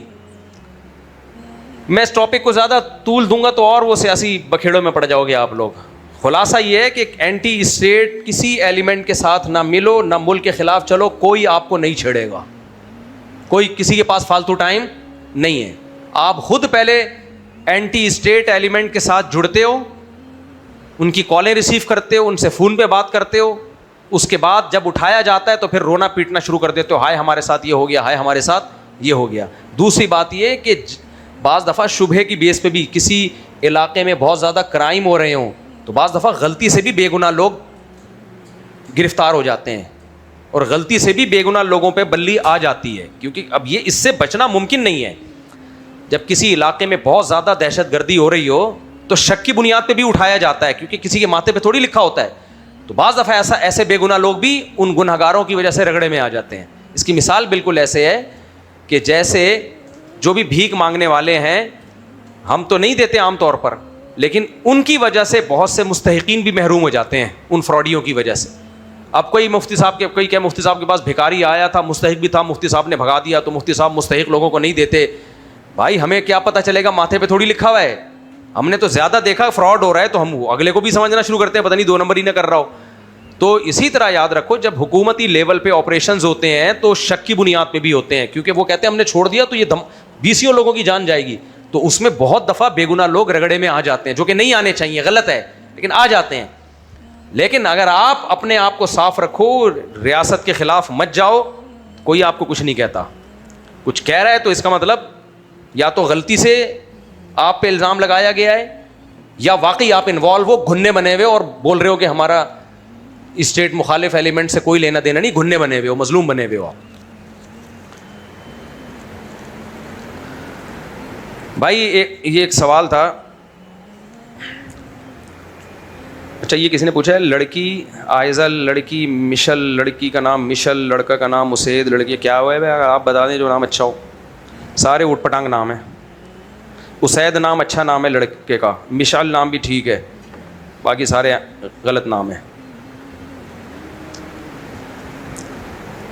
مفتی صاحب میں پنجاب سے, میری شادی کی عمر ہو گئی, اور جب شادی کی بات کرتا ہوں تو ابو سے تو اماں سے اجازت لو, اماں اجازت نہیں دے رہی. ابو ساری زندگی لگ رہا ہے اماں سے پوچھ کے ہی سارے کام کرتے رہے ہیں. زندگی کے اہم فیصلے باپ کو خود کر لینے چاہیے. تو باقی یہ کہ پوچھو ہی نہیں, کر لو, اگر آپ کما رہے ہو تو کر لو. ابا کو منع کرنے کا رائٹ ہی نہیں ہے نا. اگر کوئی شخص کما رہا ہے, بیوی کو اپنے خرچے پہ پال سکتا ہے, تو ابا کو اسے شادی سے روکنے کا اللہ نے رائٹ ہی نہیں دیا ہے. اس لیے باپ کی اطاعت اس موقع پہ لازم نہیں ہے. آپ کر کے بتا دو, کوشش کرو ابا مان جائیں, اماں بھی مان جائیں, نہیں مانے تو پھر کر کے بتا دو. ورنہ میں تو ایک ہی میری ہوتی, دوسری پہ کون مانتا ہے؟ کوئی بھی نہیں مانتا. میں اپنی والدہ کے پاؤں پکڑتا تھا, والدہ ایسے یوں دیتی تھی, چل. تو میں نے کہا یہ بھائی یہ نہیں ہوگا, کوئی بھی نہیں مانے گا. تو پھر 15 دن کے بعد بتایا میں نے کہ 15 دن پہلے میں شادی کر چکا ہوں. اس کے بعد پھر تیسری بھی چوتھی. کیا اجتماعی دعا ثابت ہے؟ اجتماعی دعا تو ثابت ہے فی نفسی ہی, لیکن فرض نمازوں کے بعد اجتماعی دعا کسی بھی صحیح یا ضعیف, ایک روایت ہے ضعیف ہے وہ بھی, اس میں ایک دفعہ کا ذکر ہے. علماء بیان کرتے ہیں, یہ فقہ حنفی میں تو باقاعدہ یہ اصول ہے, اصول فقہ کی کتابوں میں, کہ وہ عمل جو بار بار ریپیٹ ہو رہا تھا نبی کے دور میں, اگر اس میں ہمیں کوئی ایک صحیح حدیث مل بھی جائے تو وہ بھی قابل قبول نہیں ہے. حسامی ہے اصول فقہ کی کتاب, فقہ حنفی کی نور الانوار ہے, یہ فقہ حنفی کی اصول فقہ کی کتاب ہے. اصول الشاشی ہے. ما عمت بہ البلوا, وہ چیز جس میں ابتلا بہت زیادہ ہو, تو سوال پیدا ہو تو اس کو بیان ایک نے کیوں کیا؟ تو یہ کام تو 5 نمازوں میں ہو رہا تھا اجتماعی دعا, تو ایک روایت میں کیوں ملتا ہے؟ اس کو تو بہت سارے لوگ بیان کریں نا, اور وہ روایت بھی ضعیف ہے, اور اس روایت میں بھی اجتماعی دعا کا ذکر نہیں ہے. بس اتنا ہے کہ نبی نے ہاتھ اٹھائے, تو اب اس سے اخذ کر کے نبی نے اٹھائے تو صحابہ نے بھی اٹھائے ہوں گے, پھر صحابہ نے اجتماعی, تو بہت ساری چیزیں نکال لی ہیں میرے بھائی. اور جو فقہ حنفی کو فالو کرتے ہیں ان کو تو ویسے بھی چاہیے کہ ہم قرآن و سنت کی وہ تشریح کو فالو کرتے ہیں جو امام ابو حنیفہ سے منقول ہے. یعنی قرآن و حدیث کی تشریح میں جب اختلاف ہوگا تو ہم چاروں ائمہ کو برحق سمجھتے ہیں, لیکن عمل کے طور پر پریکٹیکلی فالو کس کو کرتے ہیں؟ فقہ حنفی کو. یہی مطلب ہوتا ہے نا حنفی ہونے کا. تو فقہ حنفی کی تو کسی کتاب میں نہیں ہے کہ فرض نماز کے بعد اجتماعی دعا مانگنی چاہیے, نہ فقہ شافعی کی کسی کتاب میں ہے, نہ فقہ حنبلی کی کسی کتاب میں ہے, نہ فقہ مالکی. تو چاروں فقہی مذاہب کی کسی کتاب میں نہیں ہے. صرف اہل حدیث کے بغض میں ہم اس کو پروموٹ کر رہے ہیں, کیونکہ اہل حدیث نے کلپ بنا دیا ہے کہ یہ فرض نماز کے بعد اجتماعی دعا ثابت نہیں ہے, تو اہل حدیثوں کو جواب دینے کے لیے کہ نہیں جی ثابت ہے, اس کو پیچھے پڑ جائیں اس کے, یہ زیادتی ہے. سمجھ میں نہیں آ رہی بات؟ اہل حدیث لوگ مذاق اڑاتے ہیں نا دیوبندیوں کا کہ تم لوگ فرض نماز کے بعد اجتماعی دعا کرتے ہو, کہاں سے ثابت ہے؟ تو بجائے اس کے کہ مان لے کہ یار ثابت نہیں, ہم سے غلطی ہو رہی ہے. بہت مشکل ہے سمجھانا, دوبارہ سے انگلش میں سمجھاتا ہوں. یہ ہمارے مناظروں میں آیا کہاں سے فرض نماز کے بعد اجتماعی دعا کی حمایت میں؟ یہ اہل حدیثوں نے جب مخالفت کی نا, اہل حدیثوں نے مذاق اڑانا شروع کیا, بھائی تم لوگ فرض نماز کے بعد اجتماعی دعائیں مانگتے ہو, یہ کہاں سے ثابت ہے, کہاں ہیں؟ تو مان لیتے کہ کہیں نہیں ہے, صحیح ہے نا, لیکن یہ ماننا مشکل کام ہے, اس میں بےزتی ہوتی ہے. حالانکہ ہم کوئی دودھ کے دھلے ہوئے تھوڑی ہیں, فرشتے تھوڑی ہیں, مان لینا اچھا ہے یار, ہم سے بھی غلطی ہو جاتی, ہو گئی بھائی ایک چیز ہندوستان میں رائج ہو گئی, اب اس کو ختم کرنا بہت مشکل تھا, اس لیے مفتی شفیع صاحب رحمہ اللہ نے اس پہ پورا رسالہ لکھا ہے. مفتی اعظم پاکستان جو تھے حضرت مفتی تقی صاحب کے والد, انہوں نے پورا رسالہ لکھا کہ کہیں ثابت نہیں ہے, لیکن یہ بھی لکھا کہ بھائی فتنے کا خطرہ ہے, فتنہ بہت ہوگا نا, ایک دم سے ایک چیز چھوڑ دی جائے تو فتنہ ہوگا, اس لیے آرام آرام سے ختم کیا جائے اس کو, اور جن مسجدوں میں ہو رہی ہے فی الحال اس کو کنٹینیو کیا جائے. یہ بالکل بیلنس بات تھی, لیکن مانا انہوں نے کہ ثابت نہیں ہے. تو یہ ہمارے اکابر کا طریقہ تھا کہ ایک چیز نہیں ہے تو مان لیا جائے. لیکن جو مناظر ہوتے ہیں نا, مناظر, اس کا تو کام ہے سامنے والے کو نیچا دکھانا. تو وہ جب اہل حدیث کہہ دے گا کہ یہ ثابت نہیں ہے تو بس پھر اہل حدیثوں کو نیچا دکھانے کے لیے کہ نہیں ثابت ہے, یہ پھر زیادتی ہے. یہ کیا ہے؟ یہ فرض کر لیا گیا ہے کہ اہل حدیث کے منہ سے کبھی کوئی صحیح بات نکل نہیں سکتی. یہ غلط ہے. اس کی ایک اور آسان مثال دوں, بس وہ بات کر کے پھر آپ لوگ کو. اہل حدیث لوگ یہ کہتے ہیں کہ اللہ تعالیٰ عرش پر ہے. ویسے یہ ٹاپک چھیڑنا چاہیے نہیں, اللہ معاف فرمائے, غلطی سے چھڑ گیا, ابھی چھڑ گیا تو میں کر لیتا ہوں. یہ دوبارہ یہ بحثیں, نبی نے اس طرح کی بحثوں سے بہت سختی سے منع کیا, یہ اللہ تعالیٰ کے بارے میں نا. اب کیا ہوا, میرے پاس ایک شخص قطر سے کسی ہمارے دوست کا فون آیا کہ وہ اہل حدیث تو گمراہ ہو گئے ہیں. میں نے کہا کیوں گمراہ؟ کہہ رہے ہیں وہ کہتے ہیں اللہ تعالیٰ عرش پر ہے, حالانکہ اللہ تو ہر جگہ موجود ہے. تو میں نے کہا اس میں گمراہی والی کوئی بات نہیں, کیونکہ اللہ بھی قرآن میں کیا کہہ رہے ہیں, میں کہاں ہوں, الرحمن علی العرش استویٰ, اللہ خود کہہ رہے ہیں میں کہاں ہوں. تو اہل حدیث اس مسئلے میں گمراہ کیسے ہو گئے؟ تو کہہ رہے ہیں اس کا تو مطلب ہے نا, اس کا مطلب جو بھی, میں نے کہا جو بھی مطلب ہے اللہ نے وہ مطلب بیان کیا. اللہ نے اتنا کہا کہ اللہ عرش پر ہے, مطلب تم خود ہی تلاش کرتے رہو. تو ہم بھی جب یہ کہہ دیں کہ اللہ عرش پر ہے, مطلب کہ ایسی کی تیسی, منہ سے ہم نے جب یہ لفظ بول دیا تو گمراہ کیسے ہو گئے؟ نہیں حضرت آپ تو مجھے لگتا ہے غیر مقلد ہو گئے ہیں, آپ تو یہ ہو گئے ہیں, آپ تو فلانا ہو گئے ہیں, آپ تو ہمارے کو تھے نا استاذ تھے حنفی ہیں بڑے پکے. تو لیکن ایک علماء تو محقق ہوتے ہیں نا, فقہ حنفی کو کے ہونے کے ساتھ ساتھ محقق بھی ہوتے ہیں وہ. تو وہ کسی نے کہا آپ اہل حدیث سے بڑے متاثر, انہوں نے کہا میں حدیث سے متاثر ہوں, اہل حدیث سے متاثر نہیں ہوں, لیکن حدیث ہے کہ تو بھائی ہم بھی قرآن اور حدیث سے متاثر ہیں. تو قرآن میں اللہ نے جگہ جگہ یہ کہا ہے رحمان کہاں ہے, عرش پر ہے. پھر حدیث کے صاف الفاظ ہیں, ایک باندی نبی کے پاس آئی, نبی نے اسے چیک کرنے کے لیے کہ مسلم ہے یا غیر مسلم, نبی نے اس سے پوچھا این اللہ, اللہ کہاں ہے. باندی نے ایسے انگلی سے اشارہ کیا آسمان کی طرف اور کہا فی السماء, آسمان میں. نبی نے فرمایا اعتقھا, اس کو آزاد کر دو, فإنھا مؤمنۃ, یہ مومن ہے. تو میں نے کہا وہ باندی تو آپ کے رائے کے مطابق گمراہ تھی, اس نے صرف اتنا نہیں کہا اللہ اوپر ہے بلکہ انگلی سے اشارہ بھی کیا. میں نے کہا میرے بھائی پبلک کو وہی دین بتاؤ جو آسان ہو, زیادہ ٹیکنیکل بات. اشاعرہ ماتریدیہ کیا کہتے ہیں, سر آنکھوں پہ یہ سب بڑے بڑے علماء تھے, یہ بحثیں علماء کے لیے ٹھیک ہیں, یہ سب اکابر تھے, بزرگ تھے, ان کے عقائد درست ہیں اپنی جگہ. یہ سب کس کے, یہ علماء ہیں بڑے بڑے, اور بڑے بڑے علماء, کوئی اشاعرہ میں گزرے, کوئی ماتریدیہ میں گزرے. یہ بحثیں علماء کے لیے چھوڑ دو, عوام کے لیے اللہ کو انہی الفاظ سے یاد کیا جائے گا جن الفاظ سے اللہ نے اپنی حمد و ثنا کی ہے قرآن و سنت میں. سمجھ میں آ رہی ہے بات؟ اللہ نے جب اپنی حمد و ثنا کی, اللہ نے کہا الرحمن علی العرش استویٰ, رحمان کہاں ہے, عرش پر ہے. ہم جب اللہ کی تعریف کہیں گے اے عرش کے مالک, اے عرش والے, اور انگلی کہاں اٹھائیں گے, بولو. باقی ٹیکنیکل باریکیاں ماتریدی نے اس کے مطلب وہ مطلب اب علماء کے لیے چھوڑ دو. غلط کسی کو نہ کہو, برا کسی کا نہ کہو, چاروں سب طرف. سلفیوں میں بھی بڑے بڑے علامے ہیں, عشائرہ میں بھی بڑے بڑے بزرگ علامے گزرے ہیں, ماتریدیہ میں بھی بڑے بڑے علامے گزرے ہیں. ہمارا یہ منہ نہیں ہے کہ ہم کسی عالم کا نام لے کے رد کریں, سب بڑے بڑے لوگ ہیں. عوام کیا کرے گی, عوام کہے گی جو اللہ نے اپنے لیے جو الفاظ استعمال کیے ہم بھی وہی الفاظ استعمال کریں گے. سمجھ میں آ رہی ہے بات؟ اچھا یہاں ایک سوال پیدا ہوتا ہے, یہاں لوگ کہتے ہیں مفتی صاحب آدھی باتیں بیان کرتے ہیں آدھی پی جاتے ہیں, تبھی ہم کہتے ہیں یہ غیر مقلد ہیں. قرآن میں جہاں یہ ہے کہ اللہ عرش پر ہے, قرآن میں وہاں یہ بھی تو ہے وَهُوَ مَعَكُمْ أَيْنَمَا كُنْتُمْ, تم جہاں بھی ہو وہاں تمہارے ساتھ کون ہے, اللہ ہے. قرآن میں یہ بھی تو ہے نا, تم جہاں بھی ہو تمہارے ساتھ کون ہے, اللہ ہے. بھائی دیکھو کسی بھی زبان میں اس زبان کے جو محاورے اور مفہوم ہیں ان کو پیش نظر رکھ کے اس کا ترجمہ کیا جاتا ہے. اردو میں, انگلش میں, عربی میں, ہر زبان میں. میں جب آپ کو کہیں بھیج رہا ہوں اور آپ گھبرا رہے ہو, میں کیا کہوں گا, یار تم جہاں بھی ہو میں تمہارے ساتھ ہوں.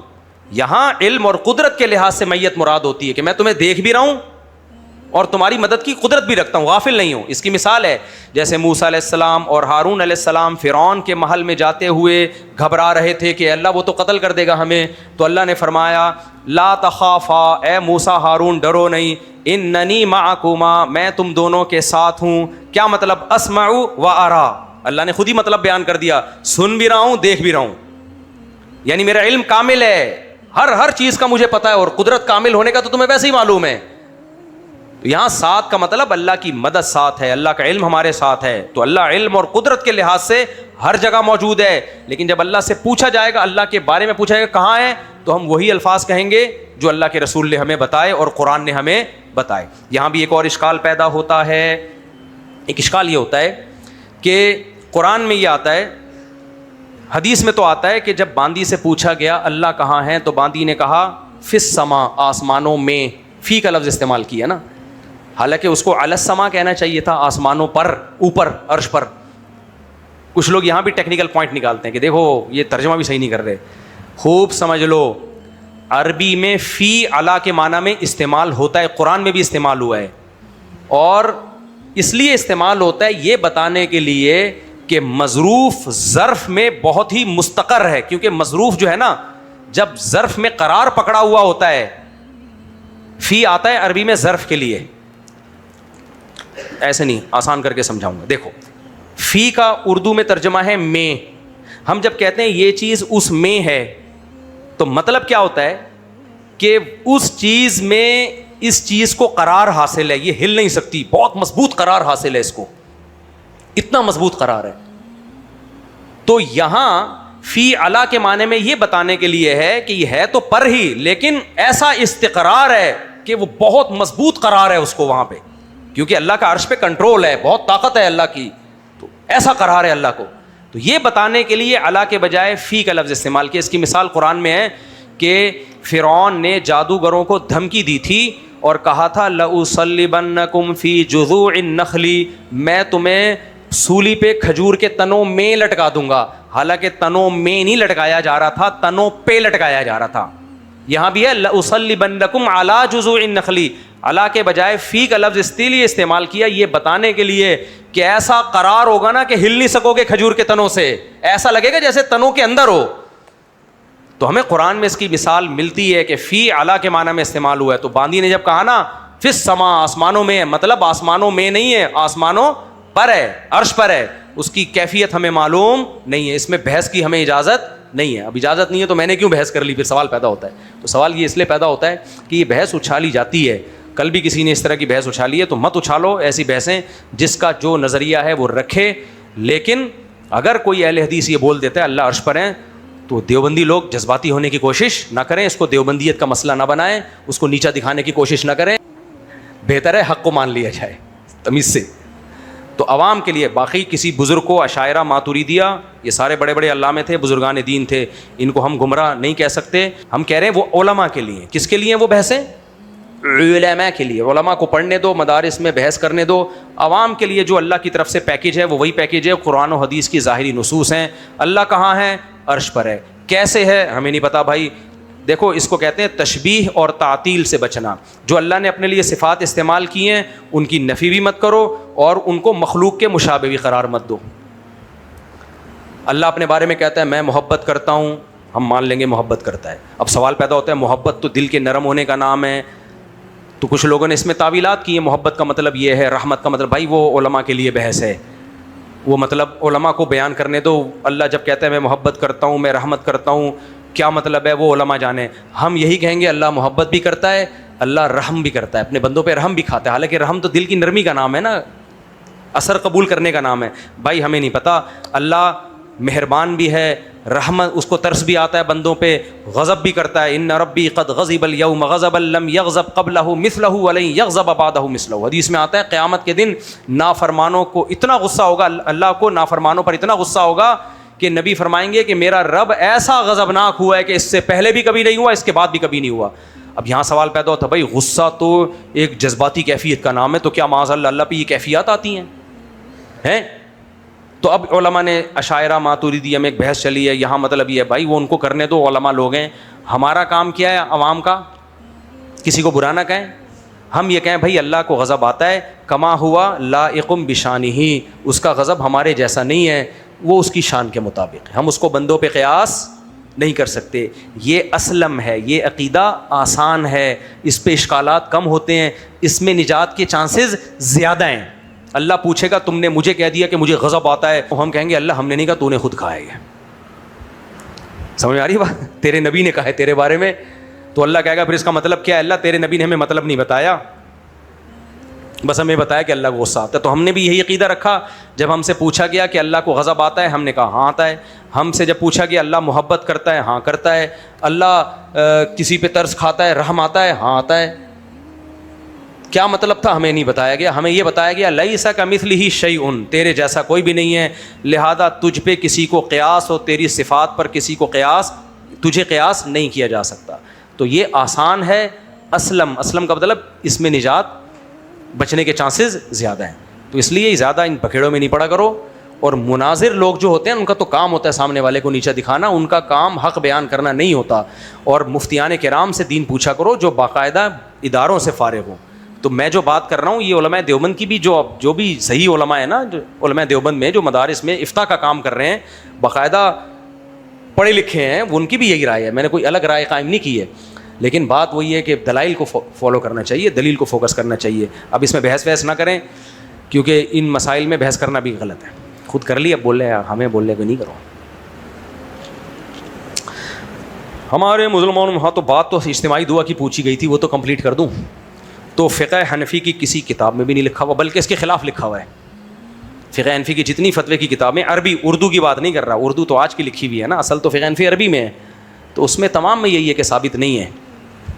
ہاں علامہ ظفر احمد عثمانی رحمہ اللہ نے وہ کیا ہے کچھ، لیکن وہ تو بہت بعد کے ہیں نا، اصل تو پہلے سے چلا آ رہا ہے فقہ حنفی نا. تو وہ علامہ ظفر عثمانی کی رائے لوگ لے رہے ہوتے ہیں. سوال یہ کہ KPK میں خصوصاً اتنے بڑے آپریشن ہوئے لیکن دہشت گردی ختم نہیں ہوئی. اگر نہ ہوتے نا تو یہ اور زیادہ بڑھی ہوئی ہوتی. میں کوئی گورنمنٹ نہیں ہوں جو مجھ سے وہ سوال پوچھو، یہ جا کے فوجیوں سے پوچھو. سمجھ میں آ رہی ہے بات؟ میں تو ملک کی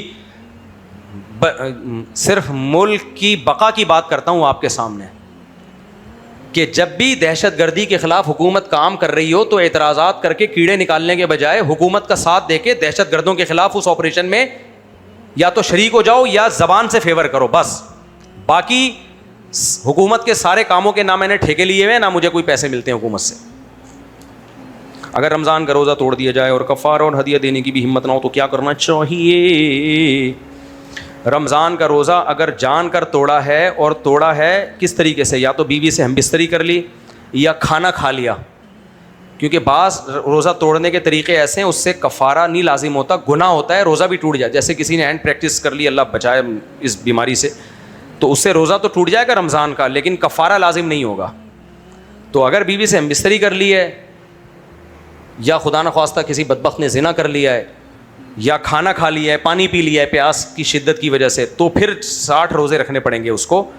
تو اس میں 60 ہی رکھنے پڑیں گے. ہمت نہیں ہے تو سردیوں میں رکھ لے، دسمبر جنوری میں رکھ لے جب دن چھوٹے ہوتے ہیں، موسم ٹھنڈا ہوتا ہے.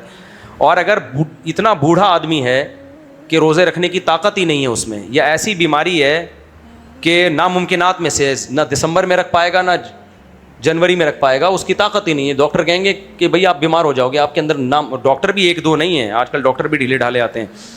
کئی ڈاکٹر اس کو بول دیں کہ باقی آپ کی جیسے شوگر بعض لوگوں کو اتنی خطرناک لیول کی ہوتی ہے کہ وہ کھائے بغیر نہیں رہ سکتے.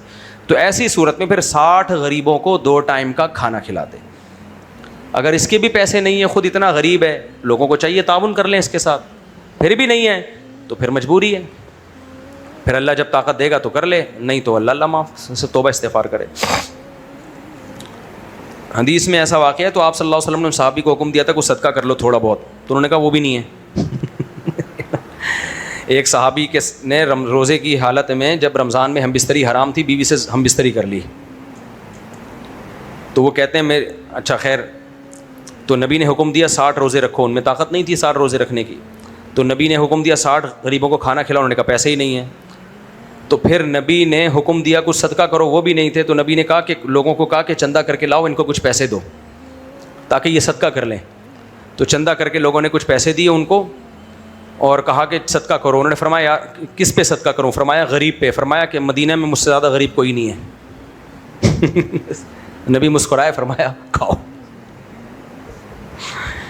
کیسے اچھے اچھے واقعات ہو جاتے ہیں وہاں پر. انہوں نے کہا اپنے سے زیادہ غریب کو دوں؟ فرمایا کھاؤ. ہمارے نبی صلی اللہ علیہ وسلم کا اپنے ساتھیوں کے ساتھ جو ایٹیٹیوڈ تھا وہ بہت پیارا تھا, بہت اچھا تھا.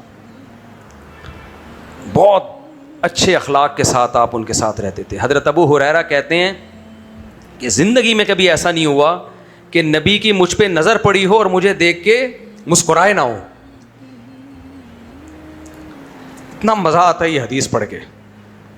زندگی میں کبھی نظر پڑی ہو اور مجھے دیکھ کے مسکرائے نہ ہو. حالانکہ مسکین تھے ابو ہریرہ. آج خوش مزاجی کو بھی لوگ نا بے دینی سمجھنے لگے ہیں. خوش مزاجی عین اسلام ہے, لیکن خوش مزاجی کا مطلب مسکرانا, اچھے اخلاق سے ملنا. تو نبی اپنی مجلس میں کسی ساتھی کی غیبت برداشت نہیں کرتے تھے. آپ چاہتے تھے کہ میں جب جس سے بھی ملوں میرا دل اس کی طرف سے صاف ہو. تو کیا کریں آج کل, متشدد مولویوں کے پاس چلے جاؤ, بس ڈپریشن کا ڈبہ بن کے نکلتا ہے آدمی وہاں سے. ڈپریشن کا ڈبہ بن کے نہیں, چیخ رہے ہوتے ہیں ہاں اٹھیاں اٹھیاں, وہ بھی کافر, فلاں بھی کافر, وہ گستاخ, وہ بدتمیزی, وہ جوتوں کا ہار پہنا دو اگر میں نے اس کو گستاخ ثابت نہیں کیا, یہ نہیں کیا, وہ نہیں کیا. تو وہ ان مولویوں کے پاس بیٹھ کے جو پروڈکٹ مارکیٹ میں آ رہی ہے وہ بھی کیا آ رہی ہے, وہ